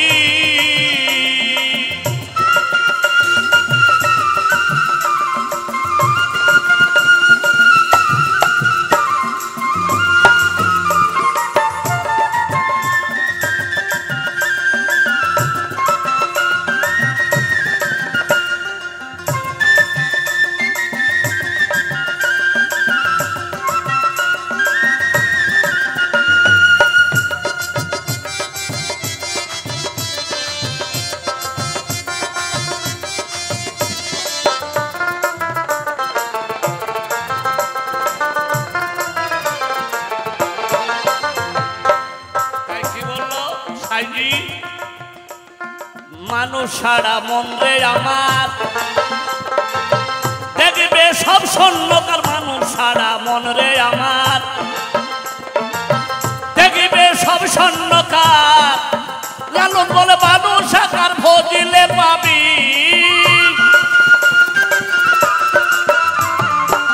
লালন বলে মানুষ আকার ভজিলে পাবি। মানুষ ভজলে সোনার মানুষ হবি, মানুষ ভজলে সোনার মানুষ হবি।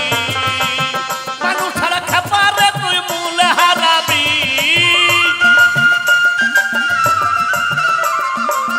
মানুষ ছাড়া খাপারে তুই মূল।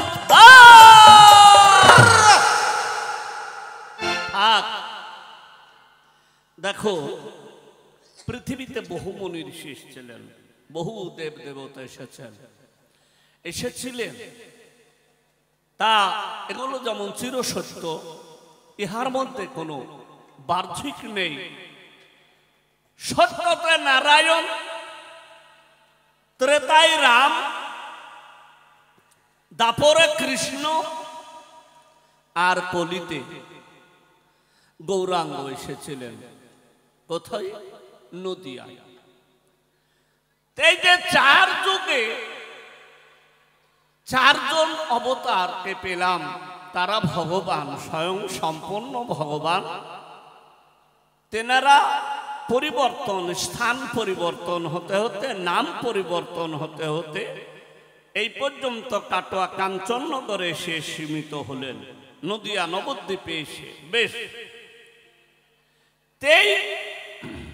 4 যুগের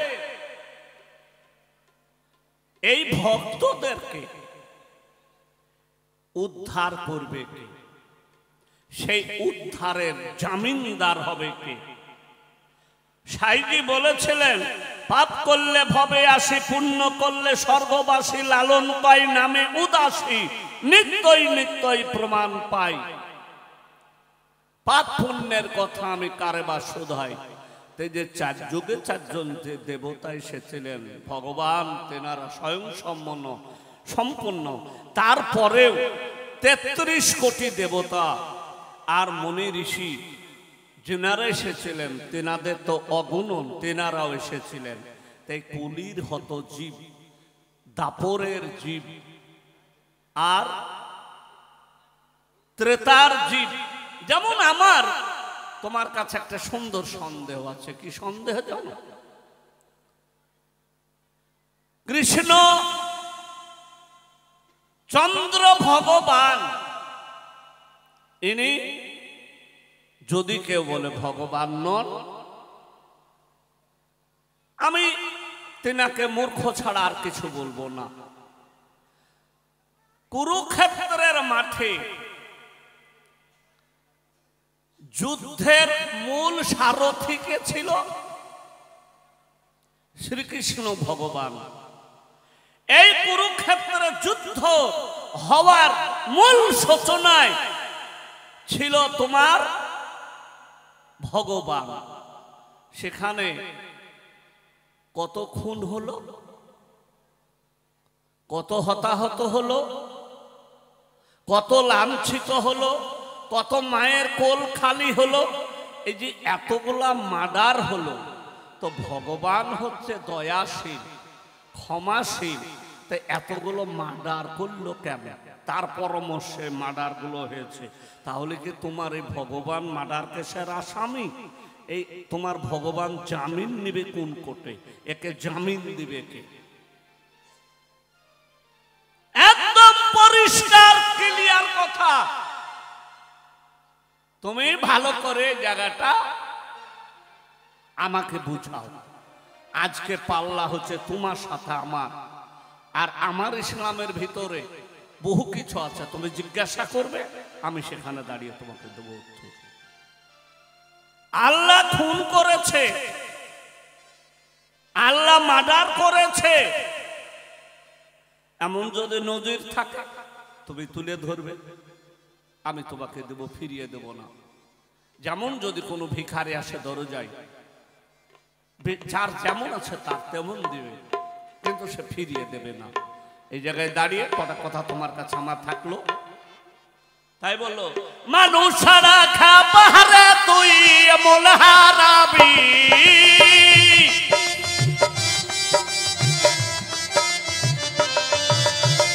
মানুষ সারা খা পারে তুই মোল হারাবি। মানুষ ভজলে সোনার মানুষ হবি, মানুষ ভজলে সোনার মানুষ হবি।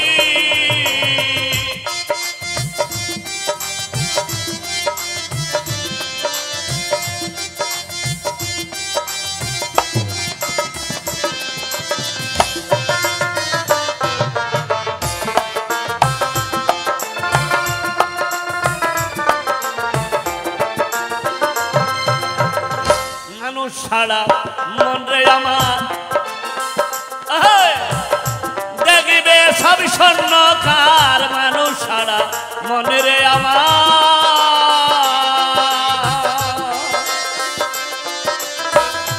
দেখিবে সব স্বর্ণকার। লালন বলে মানুষ আকার ভজলে পাবি,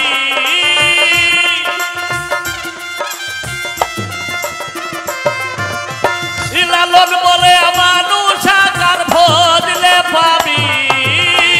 মানুষ ভজলে সোনার মানুষ হবি, মানুষ ভজলে সোনার মানুষ হবি, মানুষ ভজলে সোনার মানুষ হবি, মানুষ ভজলে সোনার মানুষ হবি, মানুষ ভজলে সোনার মানুষ হবি।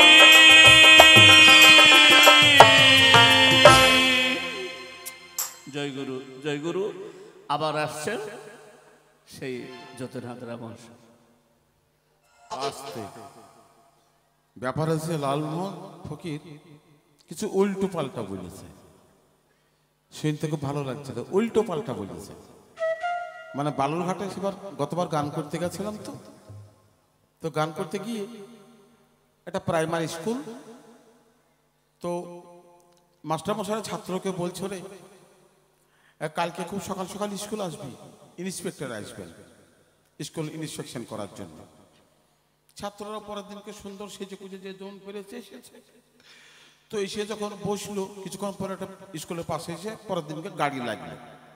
গাড়ি থেকে এক ভদ্রলোক একটা অফিসার তিনি এবার স্কুলের মধ্যে ঢুকলেন, তার জিজ্ঞাসা করছে স্কুলের মধ্যে যে এটা ক্লাস 4-এর ছাত্রগুলো কোথায়, তা বলছে এই ঘরটা ক্লাস 4-এর ছাত্ররা আছে।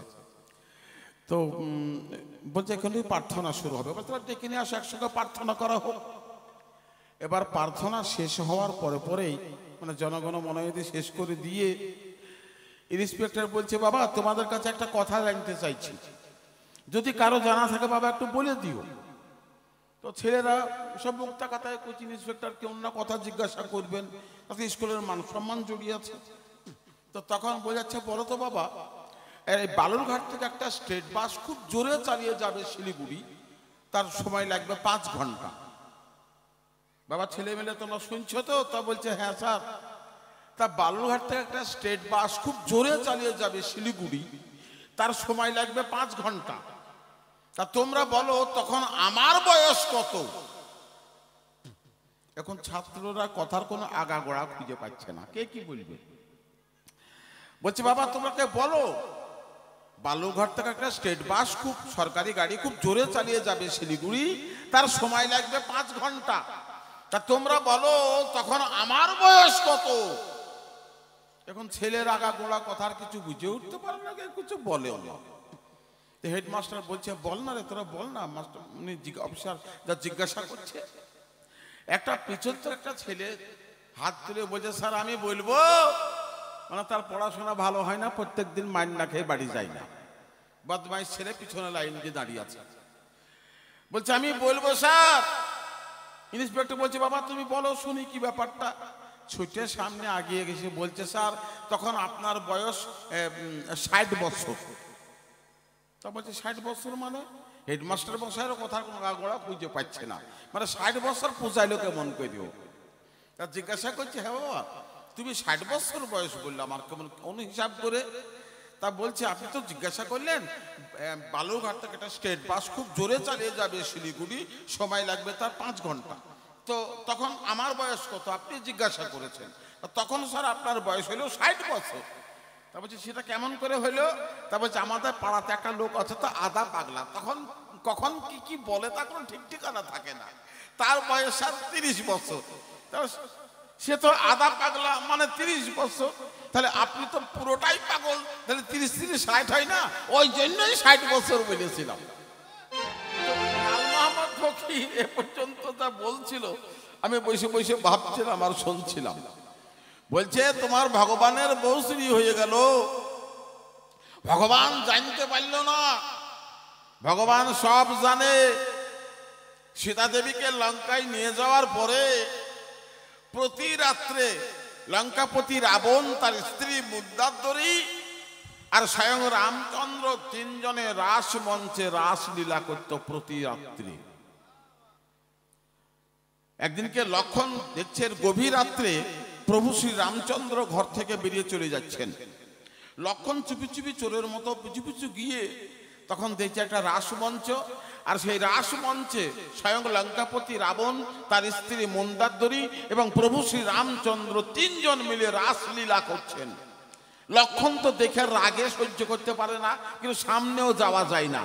উনি আড়ালে দাঁড়িয়ে সব জেনে মনের রাগ মনে রেখে, যে রাবণ আমার মাকে, আমার সীতামাকে চুরি করে নিয়ে গেছে, যার জন্য বনের পশু হনুমানদেরকে আমরা নিয়ে কত না কষ্ট করে তার সঙ্গে যুদ্ধ করে মাকে উদ্ধার করার জন্য আমরা পরিকল্পনা করছি, দিবাংশী হনুমান জাম্বুবান সমস্ত সৈন্যগণদেরকে নিয়ে, আর সেই মাকে উদ্ধার করার জন্য আমাদের এত প্রচেষ্টা, আর সেই শত্রুর সঙ্গে দাদা রাসমঞ্চে লীলা করছে গোপনে রাতের অন্ধকারে।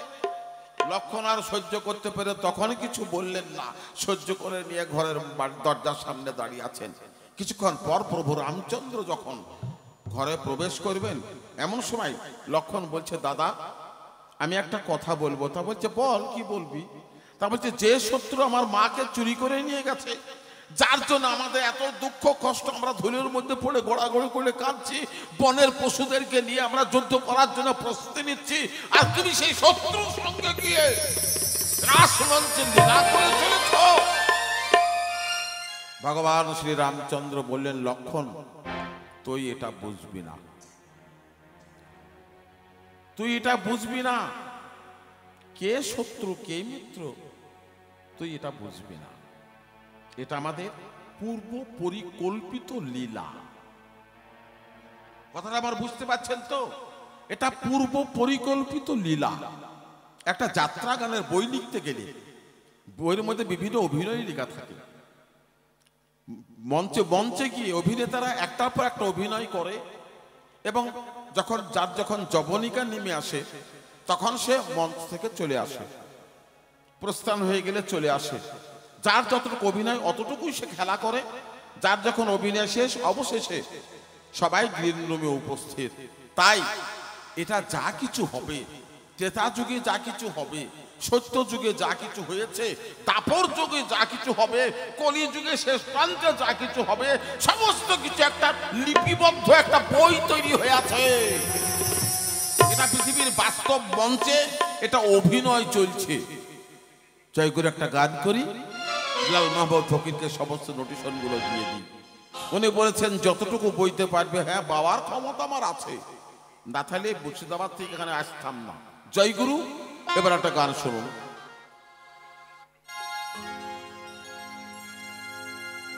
ধরে নদার নন্দা ধরে নন্দা ধরে নদা ধরে নদা। আবার যে যা ভাবে বাঞ্ছা করে, হরি আমার এসে পুরায় বাঞ্ছা তার এখানে। হরির বাঞ্ছা কল্প তরুণা সকলে জানে।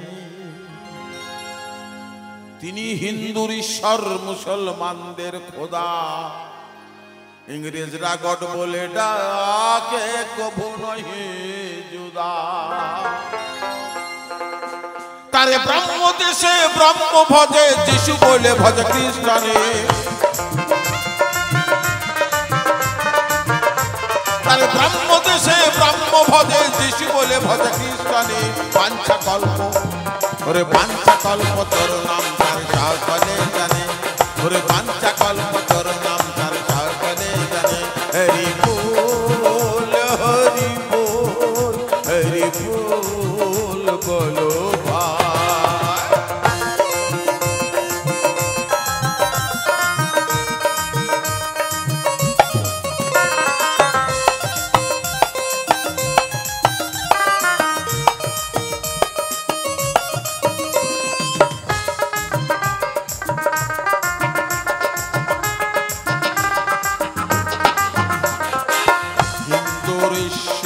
মুসলমানদের খোদা, ইংরেজরা গড বলে ডাকে, কভু নহে জুদা।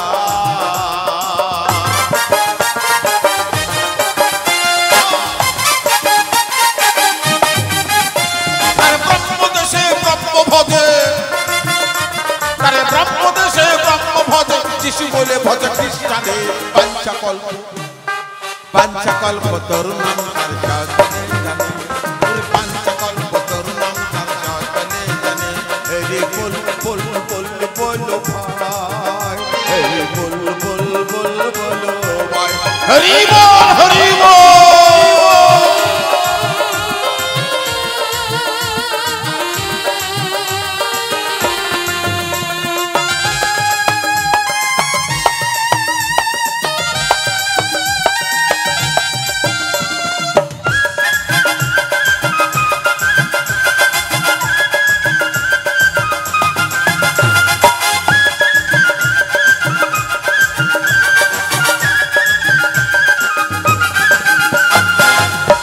ত্রেতা যুগে রাম অবতার হলো, আপর যুগে এসে কৃষ্ণ রূপে দেখেন চরাইল।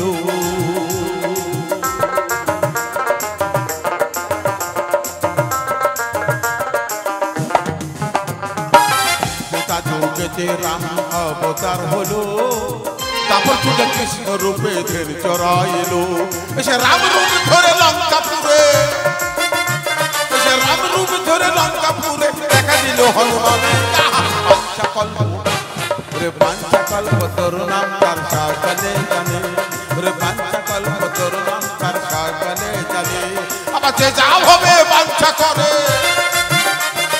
যে যা হবে বাঞ্ছা করে, পুরায় বাঞ্ছাই কালে বাঞ্ছা কল্প। ওরে বাঞ্ছা কল্প তোর নাম তার সকলে জানে, ওরে বাঞ্ছা কল্প তোর নাম তার সকলে জানে।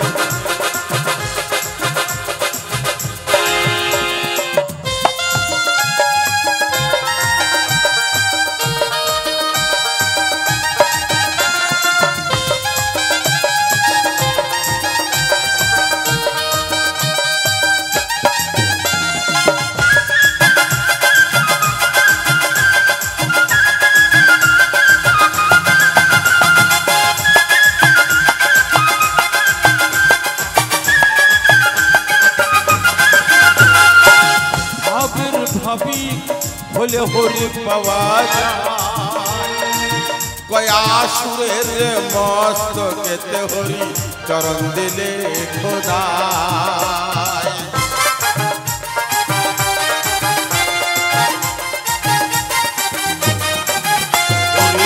ভাবের ভাবি হলে হরি পাওয়া যায়, কয়া সুরের মস্ত কেতে রাখেলে খোদায়। ও তার সাহাব বলে শুনলে নিমাই, সাহাব বলে শুনলে নিমাই উদ্ধারিবে দুর্দিনে বাঞ্ছা কল্প। ওরে বাঞ্ছা কল্প, ও দেখো বাঞ্ছা কল্প তোর নাম তার সকলে জানে, ওরে বাঞ্ছা কল্প তোর নাম তার সকলে জানে, ওরে বাঞ্ছা কল্প তোর নাম তার সকলে জানে, ওরে বাঞ্ছা। মানে কথা যে জায়গাটাই লালুবাবু বলেছেন শুনতে খুব ভালো লাগছিল। মানে লালু বলেছে তুমি যত দূরে যাও না কেন সবার উপরে, আমি এটাই প্রমাণ করতে চেয়েছে। কিন্তু বলেন ভারী বাটখারাটা নিচেই থাকে, ভারী বাটখারাটা নিচেই থাকে, 40 কেজি বাটখারাটা নিচেই থাকে, আর 50 গ্রামটা সবার উপরে উঠে থাকে। এটা তো তাই দেখায়। 40 KG, 20 KG, 10 KG, 5 KG, 2 KG বাটখারা সাজিয়ে দেন। হ্যাঁ 500 কেজি আছেন। ইসলাম ধর্মতে প্রাচীনতম ধর্ম, কিন্তু একটা বিষয় আমি না বললে পারি না, আলোচনা রাখবো নিঃসন্দেহ।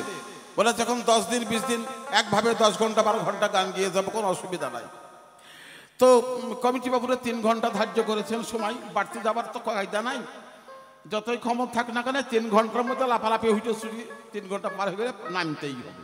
কি এই জায়গায় দাঁড়িয়ে আসল কথা হচ্ছে, যখন লঙ্কাপতি রাবণ সীতা দেবীকে নিয়ে গেছিলেন লঙ্কায়, কোনো খবর না পেয়ে হনুমানকে পাঠাইলেন লঙ্কাতে গিয়ে দেখে সেখানে পাওয়া যাবে কিনা। দক্ষিণ দিকে গিয়ে হনুমান সমুদ্র মানে সাগরে লাফ দিয়ে লঙ্কায় পৌঁছাইলেন। আর যাবার সময় প্রভু শ্রী রামচন্দ্র হাতের অঙ্গুলিটা নিয়ে গেছিলেন সীতামাকে দেখাবার জন্য। আপনারা অনেকে জানেন কথাটা। যখন সাগরটা লাফ দিয়ে ঝাঁপ মেরে ওপারে পড়েছে, পড়ে হনুমান দেখছে হাতের আঙ্গুলিটা নাই, প্রভুর আঙ্গুলিটা ওই সমুদ্রের জলে পড়ে গেছে। রামকৃষ্ণ কথামৃত যেমন সমুদ্রের জলে পড়ে গেছে, হনুমান ভাবলো সব বনাশ, প্রভুর অঙ্গুলিটাই আমি সমুদ্রের জলে ফেলে পড়ে গেল, তাহলে আমি কেমন করে মায়ের কাছে মুখ দেখাবো আর ঘুরে প্রভুকে বা গিয়ে কি বলবো।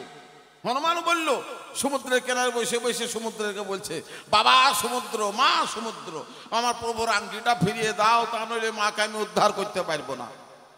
যথেষ্ট সারাদিন বসে বসে হনুমান কাঁদল, কিন্তু না, কেউ তাকে অঙ্গুলি ফিরিয়ে দিল না। হনুমান বললে চাই তোমার মরে যাও অনেক ভালো, আমার ফিরে যাওয়ার মুখ দেখিয়ে লাভ নাই, মায়ের অনুসন্ধান করতে পারলাম না, প্রভুর আংটিটা হারিয়ে ফেললাম, কোন লজ্জায় ফিরে যাব? হনুমান মেলো ঝাঁপ সমুদ্রের মধ্যে মরার জন্য, মরে যাবে আর ফিরে যাবে না। কিন্তু হনুমানের মনে নাই যে জলে তাকে তার মরণ হবে না, আগুনেও হনুমান পুড়বে না। এই প্রতিশ্রুতি বহু আগে তার হয়ে আছে। হনুমান সাগরের মধ্যে ঝাঁপ দিয়ে মরার জন্য জলের অতল তলে ডুবতে ডুবতে ডুবতে একবারে নিচে গভীরে পৌঁছে গেছেন। নিচে গভীরে যখন পৌঁছে গেছেন তখন দেখছে সুন্দর একটা পাকা দালান বাড়ি। বুঝলেন, এই সমুদ্রের নিচে দালান বাড়ি, তাহলে সেই সমুদ্রে যে মালিক হবে তার বাড়িটা হবে, দেখি নিশ্চয়ই মালিক থাকবে। এবার তখন গিয়ে পাঁচির ধাপ দিয়ে টপকিয়ে গিয়ে কোনো মানুষজন দেখতে পাচ্ছে না, জানলা দিয়ে ফলো করছে কোন একজন মহিলা যেন ঘরের মধ্যে শুয়ে আছে। হনুমান দেখলো মহিলা বাইরে নাইলে তো আমার কোনো বুদ্ধি নাই। তখন জানলার কাছে দাঁড়িয়ে দাঁড়িয়ে হনুমান কাঁদতে লাগলো অভিনয় করার জন্য। মা গো, একবার বাইরে এসো না মা, আমি তোমাকে প্রণাম করবো। মা গো, একবার বাইরে এসো মা গো, আমি হনুমান ডাকছি মা, একবার বাইরে এসো মা বলে কাকুতি মিনতি করে বারবার যখন ডাকতে শুরু করেছে, মহিলা বিছনা থেকে খাট থেকে উঠে দরজাটা খুলে দিয়ে বাইরে বাহির হইল। এই যেই বাহির হয়েছে আর অমনি হনুমান লেজ দিয়ে ভালো করে পেঁচিয়ে জড়িয়ে ধরেছে। মহিলা বলছে রে কি ব্যাপার, কি করলি রে? বলছে কোনো কথা নাই, আঙ্গুরি দাও, প্রভুর আংটিটা দিয়ে দাও। তা বলছে তোর আংটি কোথায় পড়লো, আমি দিব কোথা থেকে? বলছে ভাই আংটি দাও না মরার জন্য তৈরি হয়, এমন ছাড়ে দিব তোমাকে কোনো খাতির নেই, আমার প্রভুর আংটিটা দাও। বলে আরে তোর আংটি কোথায় পড়েছে আমি কি জানি? ওই তোমার জলে পড়েছে, মানে তোমার সীমানায় পড়েছে, আংটি নিশ্চয় তোমার কাছে আছে, না দিলে তোমাকে আমি ছাড়ছি না। আংটি দিবে তারপরে তোমাকে ছেড়ে দেবো, তার মানে নিজেকে জড়িয়ে ধরেছি, এমন ছাড়ি দেবো না কেন তোমাকে? মহিলা বলছে ছেড়ে দে আমাকে, তা বলছে না আগে আংটি দাও। মহিলা বললেন হনুমান আংটি যদি নিবি প্রভুর তাহলে আমাকে ছাড়বি, তবে তো আংটি টেনে দেবো। তা বলছে পালাবার চেষ্টা করো না, আমি হনুমান কোনো কথা মানি না। সঙ্গে সঙ্গে লেজ থেকে যেমন ব্যাট খুলে দিয়েছে আর মহিলা ঘরের মধ্যে ঢুকে পড়েছে। যে ঘরের মধ্যে সুড়ঙ্গ দিয়ে নেমে চলে গেল। হনুমান টুকি মেরে তাকিয়ে বলছে যাবি কোথায়? সুড়ঙ্গ তো আমি দেখেছি, ফিরে আসতেই হবে, অঙ্গুরি আমাকে দিতেই হবে। কিছুক্ষণ পর দেখছে মহিলা দুই হাতে করে এক পাঁচা আংটির হালা নিয়ে এসে দপাস করে হনুমানের সামনে নামিয়ে দিল। এই জানে হনুমান তোর প্রভুর যেটা আংটি সেটা তুই নিয়ে নে। হনুমান এবার প্রত্যেকটা আংটি তুলছে, প্রত্যেকটা আংটির গায়ে প্রভু শ্রী রামচন্দ্র নাম লিখা।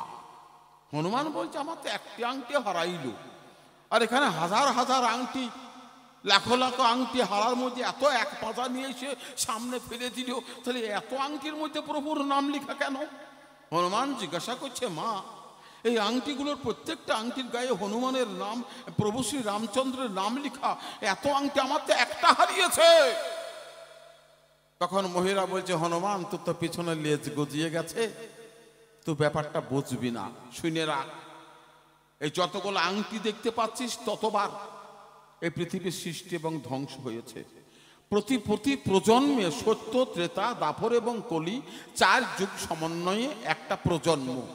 এইরকম প্রতি প্রজন্মে একবার করে ত্রেতা যুগে রাজা দশরথের ঘরে প্রভু শ্রী রামচন্দ্র 4 অংশে জন্মগ্রহণ করেছেন।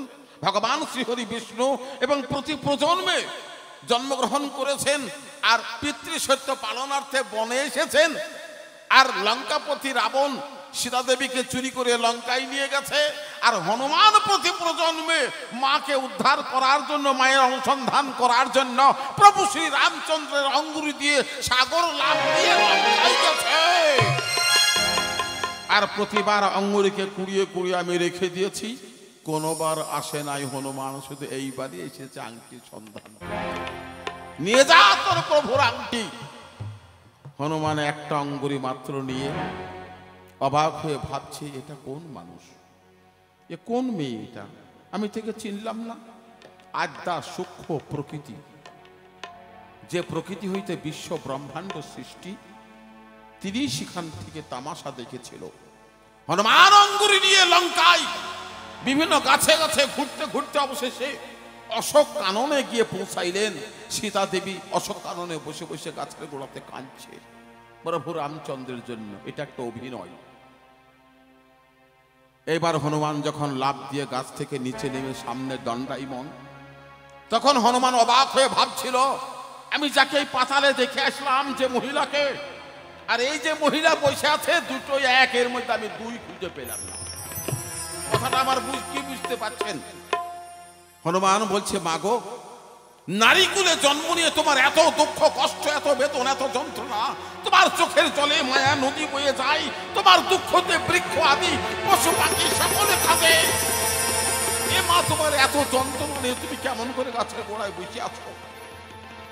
হনুমান কাঁদতে কাঁদতে যখন করজোরে সীতা দেবীর সামনে বলেছিলেন, তখন সীতা দেবী কি বললেন জানেন? সীতা দেবী বললে, কিরে হনুমান, তুই আমাকে চিনতে পারছিস না? আমি কে? আমি ব্রহ্ম, আমি ব্রহ্মাণী, আমি রুদ্র, আমি রুদ্রাণী, আমি শ্রী বিষ্ণু, আমি শ্রী লক্ষ্মী, আমি সর্ববিশ্বই মহিমাতা, আমি সর্ববিশ্ব ব্রহ্মাণ্ডে। ওরে আমাকে, আমি রাবণ হয়ে আমাকে চুরি করে নিয়ে এসেছি, আমি হনুমান হয়ে আমার সামনে দণ্ডায়মান। হনুমান, তাকে নিজেকে দেখ, আমি কে? তাই বাংলাদেশের মনসুর চিশতি একটা গান লিখেছে, আমি কে চিনবি যদি, আগে জাল ঘরে গণের বাতি, ঘরে আলো হলে অন্ধকার যাবে, দেখবি স্রষ্টার স্বরূপ জ্যোতি। আসল স্রষ্টাটাকে আমি কে চিনবি যদি, আগে জাল ঘরে জ্ঞানের বাতি, ঘরে আলো হলে অন্ধকার যাবে, দেখবি স্রষ্টার সেই স্বরূপ জ্যোতি। স্রষ্টাটাকে, আমি বস্তু কাহাকে বলা হয়, আমি কি জিনিস? তাই তো মহাজন বলেছে, আমি কে চিনবি যদি, আগে নিজেকে না চিনলে আমিত্ব সত্তাকে খুঁজে পাওয়া যায় না। আমার মধ্যে আমিত্ব সত্তা কোনটা? যিনি পরমাত্মা রূপে আমার মধ্যে বিরাজমান, যিনি বিশ্ব ব্রহ্মাণ্ড পরিচালনা করেছেন, পুতুলের মতো আমাদেরকে গহরহ ঘুরিয়ে চলেছে। আমরা খেটে মরলাম, আমার মজাটা মারল সেই আমি। জয় গুরু। তাই আমি বলতে চাইছি, তুমি শুনে নাও, প্রভু শ্রী রামচন্দ্র পিতৃসিদ্ধ পালনার্থে 14 বছরের জন্য বনে এসেছিলেন। এটা পূর্ব পরিকল্পিত লীলা। রামচন্দ্র কি জানে না তার স্ত্রীকে নিয়ে যেতে হবে? রামচন্দ্র কি জানে না তার স্ত্রী চুরি হবে? এটা জেনে আগে পরিকল্পনা করে এসেছে। উদ্দেশ্য রাক্ষস কুলকে উদ্ধার করার জন্য। রাক্ষস কুল নিধন নয়, স্বয়ং রাক্ষস কুল ভগবান শ্রীহরির হাতে যে প্রাণ দেবে, সে বিনা হিসাবে নির্দ্বিধায় বৈকুণ্ঠ ধামে সে যাত্রা করবে। তাই তাদেরকে উদ্ধার করার জন্য প্রভু শ্রী রামচন্দ্র তার ঘরের সীতা দেবীকে পাঠিয়েছিলেন লঙ্কায়। তুমি জানো না, লঙ্কায় পাঠিয়েছিলেন কে গেছিল? আসল সীতাকে নিয়ে গেছিলেন অগ্নিদেব। মায়া সীতা বানিয়ে রেখে গেছিলেন জঙ্গলের মধ্যে, আর রাবণ এসে মায়া সীতাকে তুলে নিয়ে অশোক কাননে নিয়ে যেয়ে বাহাদুরি দেখিয়েছিলেন। না, এটা হচ্ছে ছলনা। জয় গুরু। এবার একটা গান গাইব, তারপরে কথা প্রসঙ্গে আসবো। আর একটা মজার কথা বলেছে যে রামচন্দ্রকে রক্ষা করার জন্য, তার সেবা করার জন্য প্রাণের ভাই লক্ষণ তার সঙ্গে 14 বছর বনে গেছিলেন, ঠিক। কিন্তু তার নিজের লক্ষণের স্ত্রী উর্মিলা কি করেছিল 14 বছর? তার শাশুড়িদের সেবা করেছিলেন 14 বছর উর্মিলা। আর যেদিনকে লক্ষণ বাড়ি থেকে বেরিয়ে গেছিলেন, যাবার সময় লক্ষণ মনে মনে ভয় করেছিল, হয়তো বড় উর্মিলা আমার সঙ্গে যেতে চাইবে, হয়তো আমার সঙ্গে জঙ্গলে যেতে চাইবে, হয়তো আমাকে বিদায় দেবে না। আমি দাদার সঙ্গে যাব জঙ্গলে, কথা 14 বছর, তাই হয়তো উর্মিলা মানতে চাইবে না, ভয় করেছিলেন লক্ষণ। কিন্তু না, উর্মিলার সঙ্গে যখন সামনে উপস্থিত হলেন, তখন উর্মিলা বলছে, কি গো, তুমি এখনো যাওনি? দাদার সেবা করতে হবে না? তুমি তাড়াতাড়ি যাও। তা বললো উর্মিলা, আমি চলে গেলে তোমার কষ্ট হবে না? তা বলছে, না, তুমি না গেলে প্রভুর সেবা করবে কে? তুমি ওইদিকে প্রভুর সেবা করো, আর এদিকে আমি শাশুড়িদের সেবা করি, মাতাদের। আর যেদিনকে লক্ষণ বাড়ি থেকে বেরিয়ে গেলেন, তখনই উর্মিলা ঘরের মধ্যে একটা প্রদীপ জ্বালিয়ে নিলেন। সে প্রদীপ কোনো সময় নিভে না, সব সময় প্রদীপ জ্বলতেই থাকে। সে প্রদীপটাকে জ্বালিয়ে রেখেছিল উর্মিলা। তাই লক্ষণকে যেদিনকে বান মেরে অচৈতন্য করে দিয়েছিলেন রাবণ, সেদিনকে হনুমান লক্ষণকে বাঁচাবার জন্য গন্ধমাদম পর্বত থেকে বিশ্বকরবলী আনতে গিয়ে চিনতে না পেরে পাহাড়টাকে পর্বতটাকে ঘাড়ে করে নিয়ে উড়ো দিয়ে চলে আসছিলেন।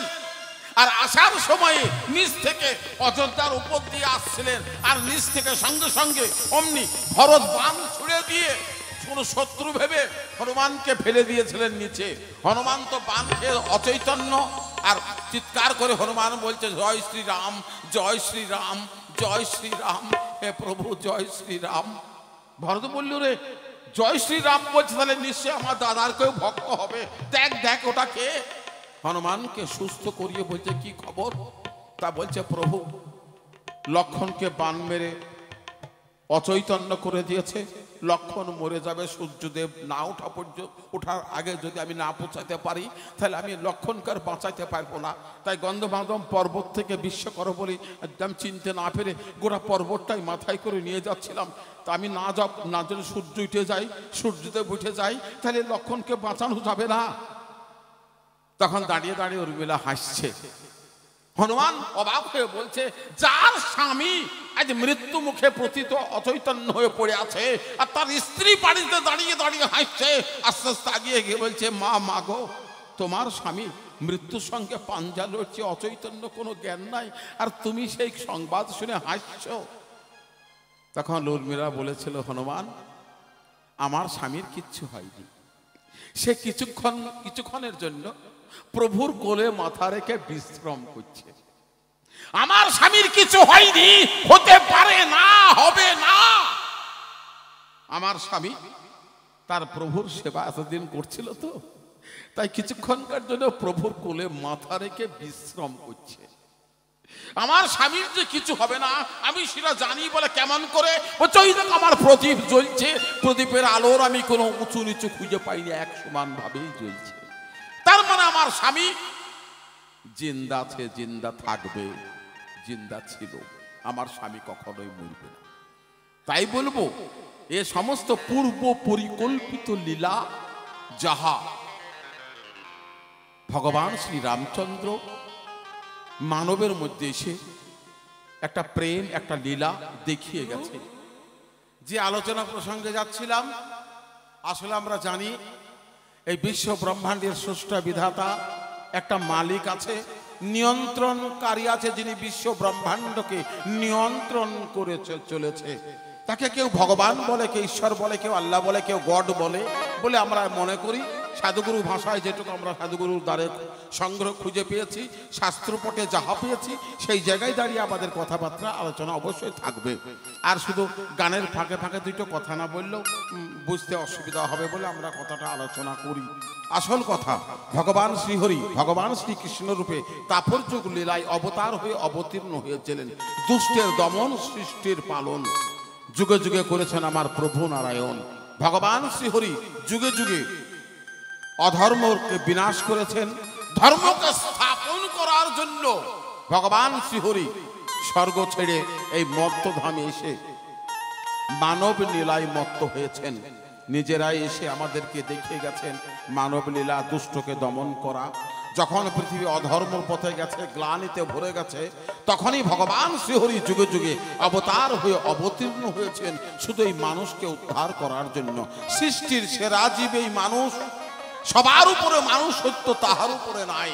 তাই মানুষকে ভগবান দিয়েছে মহাসম্মান, মানুষ ভগবানকেও করেছে মহাসম্মানিত। মানুষ ঈশ্বরের সৃষ্টি জীব।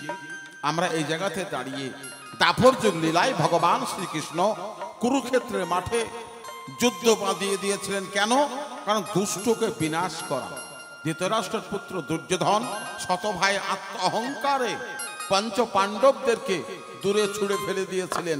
আসলে উদ্দেশ্য হচ্ছে এই দুর্যোধনের সঙ্গে যারা সঙ্গ দিয়েছিলেন সেই অসৎ সঙ্গে, কারণ যে অন্যায় করে আর যে অন্যায়কারীকে সমর্থন করে দুজনে সমান দায়ী।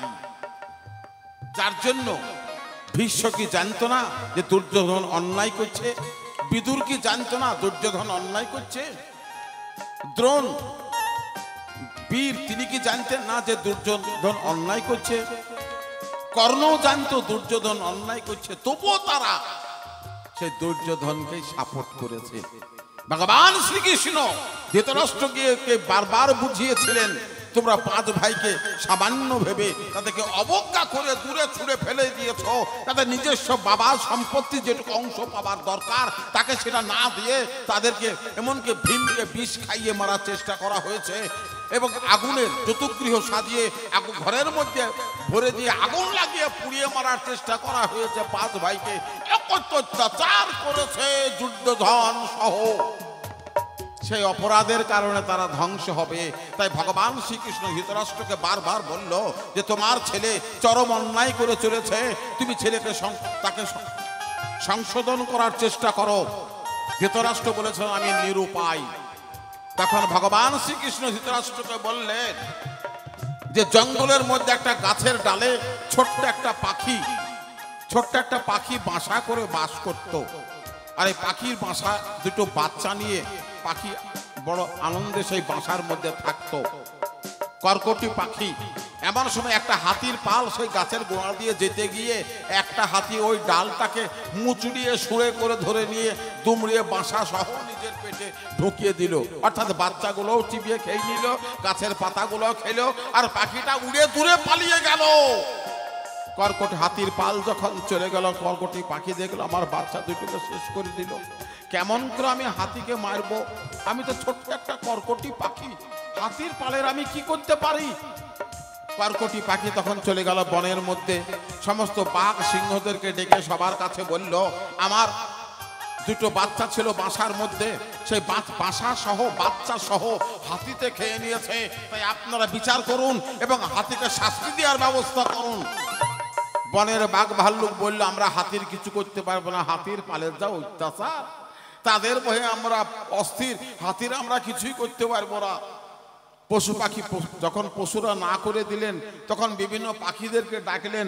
পাখিরাও বলল তোর বাচ্চাকে মেরেছে, হাতির সঙ্গে লড়াই করা আমাদের ক্ষমতা নাই, তারাও পালিয়ে গেল। কর্কটি পাখি এক জায়গায় বসে বসে কাঁদছে, হাইরে আমার দুটো সুন্দর বাচ্চা দুটোকে নষ্ট করে দিল হাতি, আমি কেমন করে হাতিকে মারবো, শাস্তি দেবো, নাহলে আমি শান্তি পাচ্ছি না। এমন সময় একটা মাছি গিয়ে হাতিটাকে বলছে, কর্কটি পাখিকে বলছে এ কর্কটি তুই কাঁদছিস কেন, কি হয়েছে তো? তা কর্কটি পাখি বলছে হট এখান থেকে সর। বলছে কেন? বলছে বনের বাঘ ভাল্লুক শিকাল তাদের কতজনকে বললাম, যত বড় বড় পাখি তাদেরকেও বললাম, কেউ কোনো কথা বলতে পারলো না, আর তুই এখন এসে আমার দুঃখ জানতে এসেছিস? তখন মাছি বলল বল না একবার শুনি তোর কি হয়েছে। তা বলছে আমার দুটো বাচ্চা ছিল ওই গাছের ডালে বাসা বেঁধে আমি থাকতাম, বাচ্চা দুটোকে নিয়ে, আমার কি সুন্দর দুটো সোনার মতো বাচ্চা, হঠাৎ করে হাতির পাল এসে বড় হাতিটা ওই বাচ্চাটাকে এসে তাই সঙ্গে সঙ্গে ডাল সমেত ভেঙে নিজের মুখের মধ্যে পুড়িয়ে চিবিয়ে খেতে খেতে চলে গেল। আমার বাচ্চা দুটো চোখের সামনে মরে গেল।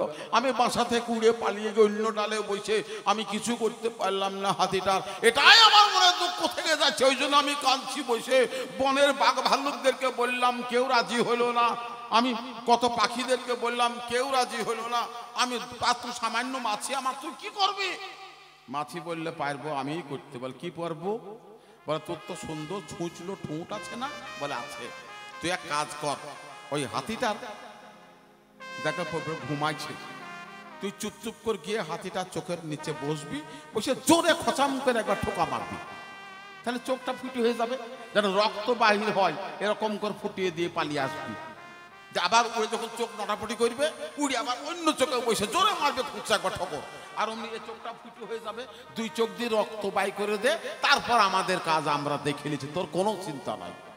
পাখি সেই মতো গিয়ে এবার সে হাতি ঘুমাইছে পড়ে পড়ে, আর অমনি চোখের উপরে বসে জোরে মেলে ঠোকর দিয়ে সুচালো ছুট তো একবার চোখের মধ্যে ঢুকিয়ে দিয়েছে, আর গল গল করে রক্ত বেরোতে লাগলো। হাতি নামনে মুখ ঘোরাতে ঘোরাতে আবার এই চোখে বসে আর এক খোঁচা দিল, ও চোখটাও ফুটি করে দিল। এবার 2 চোখের কোনা ঝরঝর করে রক্ত ঝরতে লেগেছে, আর অমনি তখন মাছির পাল সবাই তখন গিয়ে হাতির সেই রক্তের উপর চোখের মধ্যে বসলো। এবার বসে সেখানে মাছিতে ডিম পেড়ে বাচ্চা তুলে চোখটা 2 দিনকার মধ্যে পচিয়ে 2টো চোখ নষ্ট করে দিল। হাতির যেমন চোখ নষ্ট হয়ে গেল, হাতি তখন আর চোখে দেখতে পায় না, চলতে পারে না, টলমল করে খিদের জ্বালায় টলতে গিয়ে অমনি গঙ্গার ধারে যেমন পাহাড়ের দিকে গেছে, আর অমনি ডেকবাজি খেয়ে গড়া মেরে যেয়ে একটা জলের মধ্যে হটমট করে পড়ে অথায় জলের মধ্যে পড়ে হাতিটা প্রাণ চলে গেল। ধৃতরাষ্ট্রকে ভগবান শ্রীকৃষ্ণ বলেছিলেন যে পিসে মশাই, এমন একটা ভুল আপনি করে চললেন, ছেলের মোহেতে পাগল হয়ে ছেলেকে ভালোবেসে এত অন্যায় করার সত্ত্বেও আপনি তাকে সমর্থন করেছেন এবং তাকে সহযোগিতা করে চলেছেন। আপনি যাকে সামান্য ভাবছেন, পাঁচ ভাই পাণ্ডবদেরকে ইহারা সামান্য নয়, একটা কর্কটি পাখিতেও হাতি মেরে ফেলেছে। তো আপনার এই দুর্যোধন সহ শত ভাই সব চলে যাবে, কেউ থাকবে না। আপনি এখনো সময় আছে, আপনি 5 ভাইকে ডেকে নিয়ে এসে অর্ধেক রাজত্ব ভাগ করে দিয়ে তাদেরকে বেঁচে থাকার একটা সুরাহা করে দেন। আপনি তো রাজা, আপনি না হয় চোখে দেখতে পান না, কিন্তু আপনার ছেলেরা তো দেখতে পায়। আপনার কাছে বড় বড় বীর আছে, দ্রোণ, কর্ণ, শৈল, বড় বড় বীর, ভীষ্ম, এত বড় বীর থাকা সত্ত্বেও আপনি ভয় করছেন কেন? অর্ধেকটা সম্পদের বাপপতি সম্পদে পাণ্ডু ছেলে, আপনার ভাইয়ের ছেলে অসহায়, তাদেরকে একটা আশ্রয় দিলে আপনার এমন কি ক্ষতি হবে? ধৃতরাষ্ট্র কোনো কথা মানে না, বলল আমি বুঝতে পারছি অন্যায়, কিন্তু আমার কিছু করার নাই, আমি অসহায়।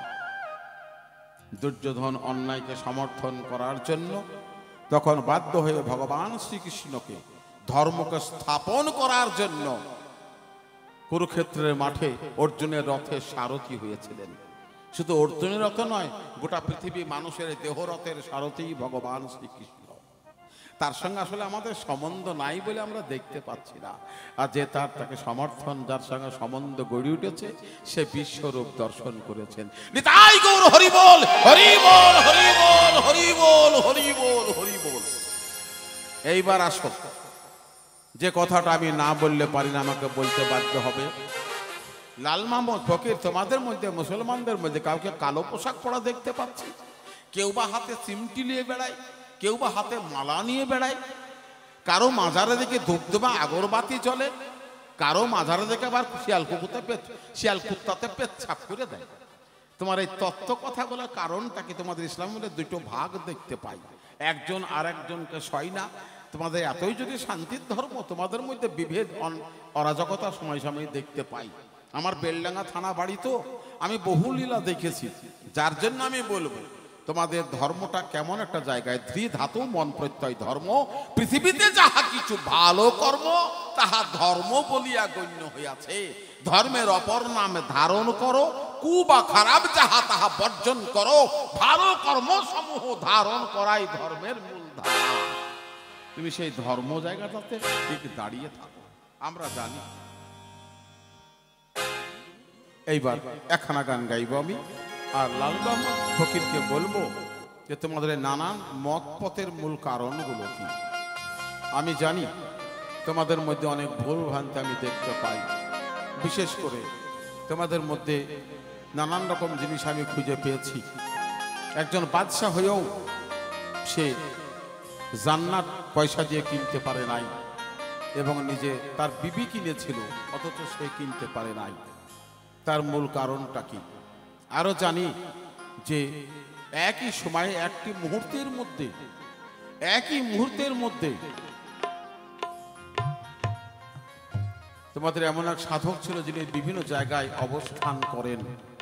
বাদশাহ তার দরবার ভেঙে দিয়ে পুনরায় দরবার পুনর্গঠন করে দিয়েছিল বাদশাহ আওরঙ্গজেব। এই তত্ত্বগুলো একটু ব্যাখ্যা করে বোঝাইও। আমরা জানি আমাদের সনাতন ধর্মাবলী মানুষ, আমরা হরিগুরু ভগবানকে আমরা ভক্তি করি এবং তার ভক্তির মাধ্যম দিয়ে আমাদের জীবনটা নিঃশেষ হয়ে যায়। আমরা পরকালে জান্নাত পাবো কি স্বর্গ পাবো এটা আমাদের ভাবনা নয়। আমাদের ভগবানকে ভক্তি করতে হয়, যিনি বিশ্ব ব্রহ্মাণ্ডের স্রষ্টা বিধাতা মালিক, যিনি বিশ্ব ব্রহ্মাণ্ডকে নিয়ন্ত্রণ করেছে, সেই নিয়ন্ত্রণকারীকে।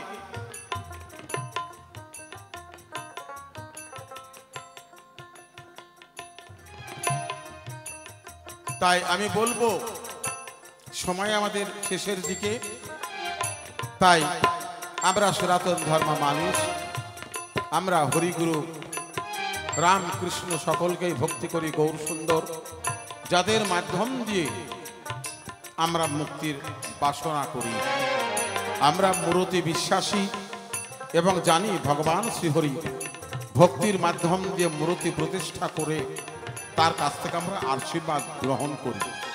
আমরা মৃন্ময়ী মূর্তি বানিয়ে, মৃন্ময়ী মাটির মূর্তি বানিয়ে তাকেই ভগবান জ্ঞানে ভক্তি এবং ভজনা করি এবং ভক্তি করে তার মাধ্যমে পূজা করে তার কাছ থেকে আমরা আশীর্বাদ গ্রহণ করে থাকি। এটাই সনাতন ধর্মের রীতি রেওয়াজ এবং নিয়ম। জয় গুরু। একটা গান গিয়ে আমি আসর ছাড়বো। আসবেন লাল মাহমুদ ফকির। বলার অনেক কিছু থাকলেও আর বলা সম্ভব হবে না।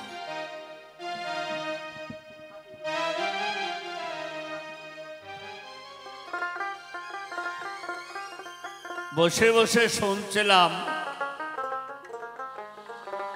খুব ভালো লাগছিল। তা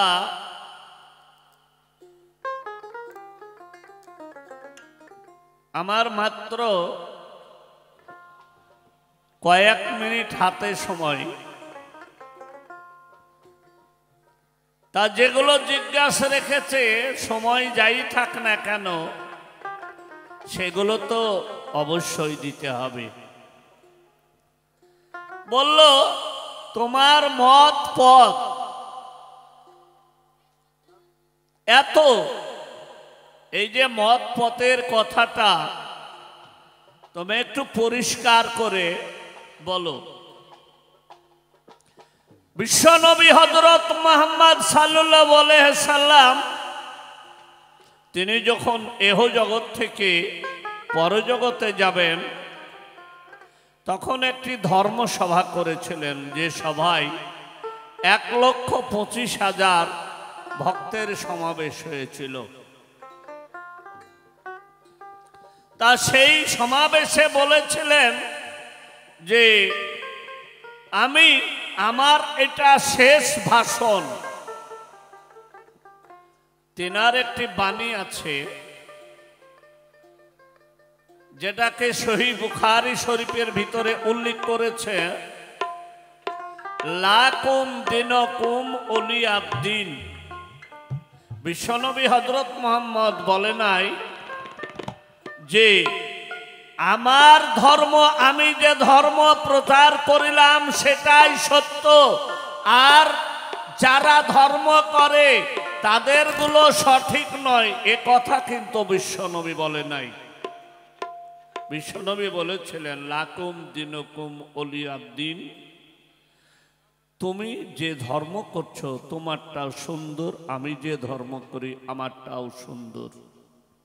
তিনি কোনো ধর্মের গীবত করেননি, তার নাম ছিল বিশ্বনবী। এখানে মজার একটি কথা আসলো, এই বলেছিল যে আমি যার মওলা, এই মুহূর্ত থেকে আজ এখন থেকে আলী তার মওলা। এই আলী যার মওলা, এই কথাটা যখন প্রকাশ করলো তখন বলল আপনি তো বললেন আমার এটা শেষ ভাষণ, আমার বিদয়ের শেষ ভাষণ, তা আমরা কার ভরসায় আমরা দাঁড়িয়ে থাকবো? তখন বিশ্বনবী বলেছিলেন যে আমি দুটো জিনিস রেখে গেলাম। কি জিনিস? না তো একটি রেখে গেলাম কুরআন, আর একটি রেখে গেলাম আহলে বায়াত। যারা আহলে বায়াতে দাখিল হয়ে যাবে, যারা দাখিল হয়ে আছে তারা সশরীরে স্বর্গে যাবে, আর যারা এই আহলে বায়াতের উপরে যারা লক্ষ্যপাত করবে না, এর উপরে যারা আঘাত করবে তাদের মৃত্যু হবে জাহিলায়। এই জাহিলা কথাটা হচ্ছে ইসলামী ভাষা। এই আরো এটাকে যদি ট্রান্সলেশন করা যায় তো বলছে সেই ব্যক্তি, যে ব্যক্তি পীর মুর্শিদ গুরু মহাজন যাদেরকে মানবে না, যেমন একটি তাজা ছাগল তার প্রাণ আছে তার শরীর থেকে, যেমন তার চামড়াটাকে খুলে নেওয়া হয়, ছুলে নেওয়া হয়, বিনিয়ে নেওয়া হয়, ওই রকম যারা এই পীর মুর্শিদ আহলে বায়াত রাসূলের কথার উপরে যারা লক্ষ্যপাত করবে না তাদের ঠিক সেই অবস্থায় মৃত্যু ঘটবে। এ কথা রাসূল পাক বলেছিলেন। এখানে দাঁড়িয়ে আর একটি কথাও তোমাকে বলতে হয়, এই পীর অলির দরজায় একজন বাদশাহ, তার নাম ছিল আলমগীর বাদশাহ। তাই আলমগীর বাদশাহ বলেছিল, ওলিয়া মুর্শিদা, মুর্শিদরা নাকে মরে না, অলিরা বলে জাম জিন্দা। তা আমি অলির দরবারে গিয়ে সালাম দেব, যদি সালামের উত্তর পাই সেটা ভাঙবো না, আর যদি উত্তর না পাই তাহলে ভাঙবো। তা একভাবে সালাম দেয়, উত্তর পায় না। এই করতে করতে আলমগীর বাদশাহ ৯৮টা সমাধি ভেঙেছিল, মানে ইসলামী ভাষায় যাকে মাজার বলা হয়। চলে গেলেন রাজস্থানে আজমি শরীফে খাজা মঈনুদ্দিন চিশতি রহমাতুল্লাহ আলাইহির দরবারে গিয়ে সালাম দিল ৩ বার, উত্তর পেল না। বলল ভাঙো। সঙ্গে সঙ্গে খাজা মঈনুদ্দিন বলল, এই আলমগীর, অলিরা তোমার ১৪ পুরুষের চাকর নয়, অলিরা এক জায়গায় ঘুমিয়ে থাকে না, তারা ডিউটি করে, তাদের ডিউটি আছে। তুমি যখন প্রথম সালাম দিয়েছিলে তখন আমি ছিলাম আল্লাহর দরবারে, আল্লাহর আরশ মহল্লায়। আমি সেখান থেকে তোমার সালাম শুনে আমি উত্তর দিয়েছি, তুমি সালাম দিলে আমি জানতে পারলাম। আমি সালাম দিলাম, তুমি কেন জানতে পারলে না? তুমি যখন দ্বিতীয় সালাম পেশ করেছিলে তখন আমি মদিনা শরীফে ইয়া রাসূলুল্লাহ দরবারে ছিলাম, আমি সেখান থেকেও তোমার সালামের উত্তর দিয়ে তোমাকে সালাম দিয়েছি, তুমি কেন শুনতে পেলে না? শেষ সালামে তোমার কাছে আমি হাজির হয়ে তোমার সালামের উত্তর দিয়েছি, আমি যে তোমাকে সালাম দিয়েছি তার উত্তরটা পাইনি কেন? আলমগীর বাদশাহ দাঁড়িয়ে দাঁড়িয়ে কাঁদতে লাগলো, বলল আমি কি করব? তাহলে তো আমি অনেক অপরাধ করেছি। হ্যাঁ করেছো, তুমি ৯৮টা মাজার শরীফ ভেঙে এসেছো, তোমার নিজের পয়সা দিয়ে এই ৯৮টা মাজার গড়ে দেবে। বলল আমি কথা দিলাম। আলমগীর বাদশাহ সেই আজমিরে ২টো পাতলে বানিয়ে দিয়েছে, যেটাই এক পাকে ১২০ মণ চালে ডালে একটায় রান্না হয়, আর একটাতে রান্না হয় ৮০ মণ চালে ডালে। বানিয়েছিল বাদশাহ আলমগীর। ৮০০০ আলেম নিয়ে ২২ বছর ধরে করেছিলেন কি, এই আইন কুরআনকে তরজমা করতে করতে একটি হাদিস বর্ণনা করেছিলেন, যার নাম ফতোয়া আলমগীর। তো একদল মানুষ, তারা কোনো অলিকে মানে না, কোনো সাধু মানে না, কোনো ফকির মানে না, কোনো দরবেশ মানে না। তাদের গায়ে বড় জামা, মুখে দাড়ি, মাথায় টুপি, তারা ৫ ওয়াক্ত নামাজ পড়ে। এরা একদল মানুষ মানে না। তাই এখানে দাঁড়িয়ে একটা গান শুনো।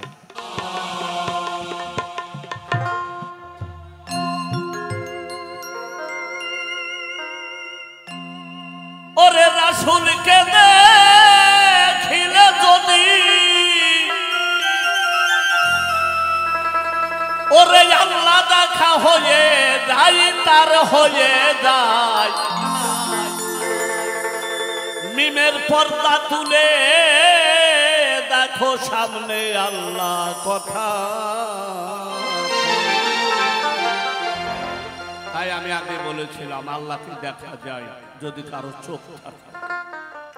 আজকে আমি একটি জিনিস তোমার কাছ থেকে পরিষ্কার হলাম যে এটা পরিকল্পিতভাবে সাজানো হয়েছে।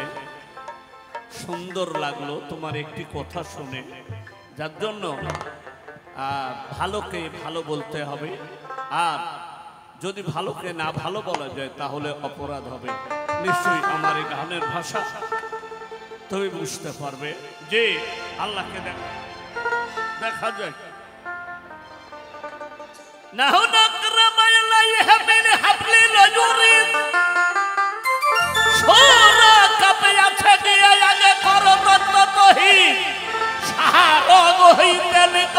তবে কেন মনে কপ চাই নমাজে মেজে ঘষে আগে ঘটা ফালাও গাছেরে।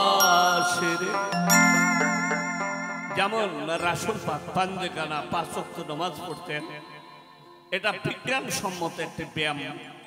এই শরীরকে চর্চা করা, ডাক্তার বাবুরা বলেন এখন ব্যায়াম করতে হবে, তাহলে শিরা উপশিরার কাজগুলো ভালো থাকবে। তাই তিনি এমন একজন বিজ্ঞান ছিলেন যে আজ থেকে 1400 বছর আগে এই বিজ্ঞানের কথা তিনি প্রকাশ করে গিয়েছিলেন যে উঠা বসা করা একটি মানুষের শরীরে শিরা উপশিরায় কোনো বিকল্প দেখা দিয়েছে, সে যদি সেই এক্সরেগুলো সেই ব্যায়ামগুলো যদি করে তাতে থেকে অনেক মুক্তি পাওয়ার আছে। একথা বলতে গেলে অনেক সময় লাগবে, তাই আমি আমার গানটাকে আগে শিখি।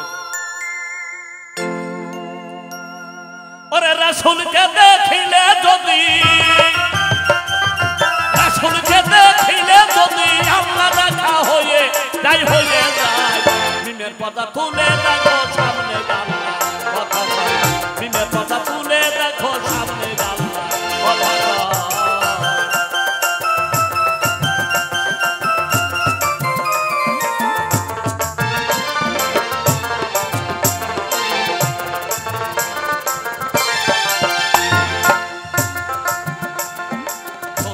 হাজার পর্দা দিয়া ওরে আল্লাহ আছে ঘুমটা দিয়া,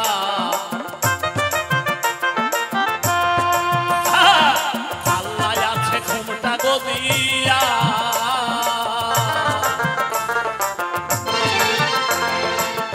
ওই 70,000 পর্দা দিয়া দেখো দেখো আল্লাহ আছে ঘুমটা দিয়া, আল্লাহ আছে ঘুমটা গো দিয়া। ওর দরজাতে বড় মিয়া, দরজাতে বড় মিয়া পাহারা দেয় সর্বদাই গো সর্বদাই। মিমের পর্দা তুলে দেখো সামনে আল্লাহ কথা কয়, মিমের পর্দা তুলে দেখো সামনে আল্লাহ কথা কয়।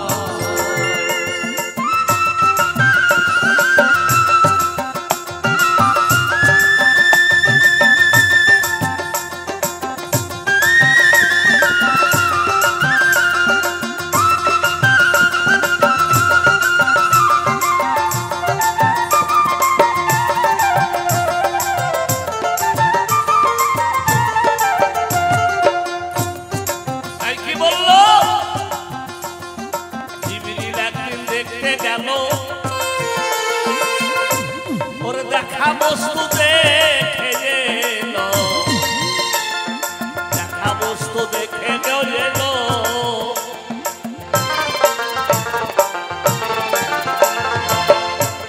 ওর জিবরি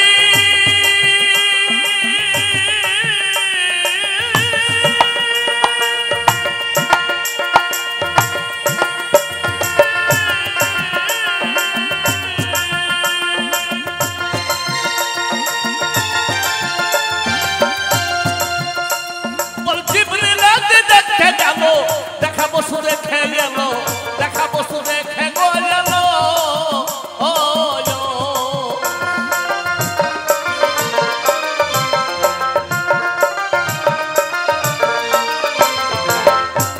আবার নায়েব গোপনে রইল, নায়েব গোপনে রইল, বলতে গেলে সেরে খাই গো সেরে খাই।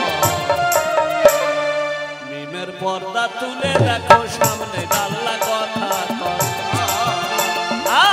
মিমের পর্দা তুলে দেখো সামনে আল্লাহ কথা কয়।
মিনতটা তুলে রাখো সামনে আল্লাহ কথা কয় মিনতটা তুলে রাখো সামনে আল্লাহ কথা কয় ওরে রাসূলকে দেখিলে যদি রাসূলকে দেখিলে যদি আল্লাহ দেখা হয়ে যায় তার হয়ে যায়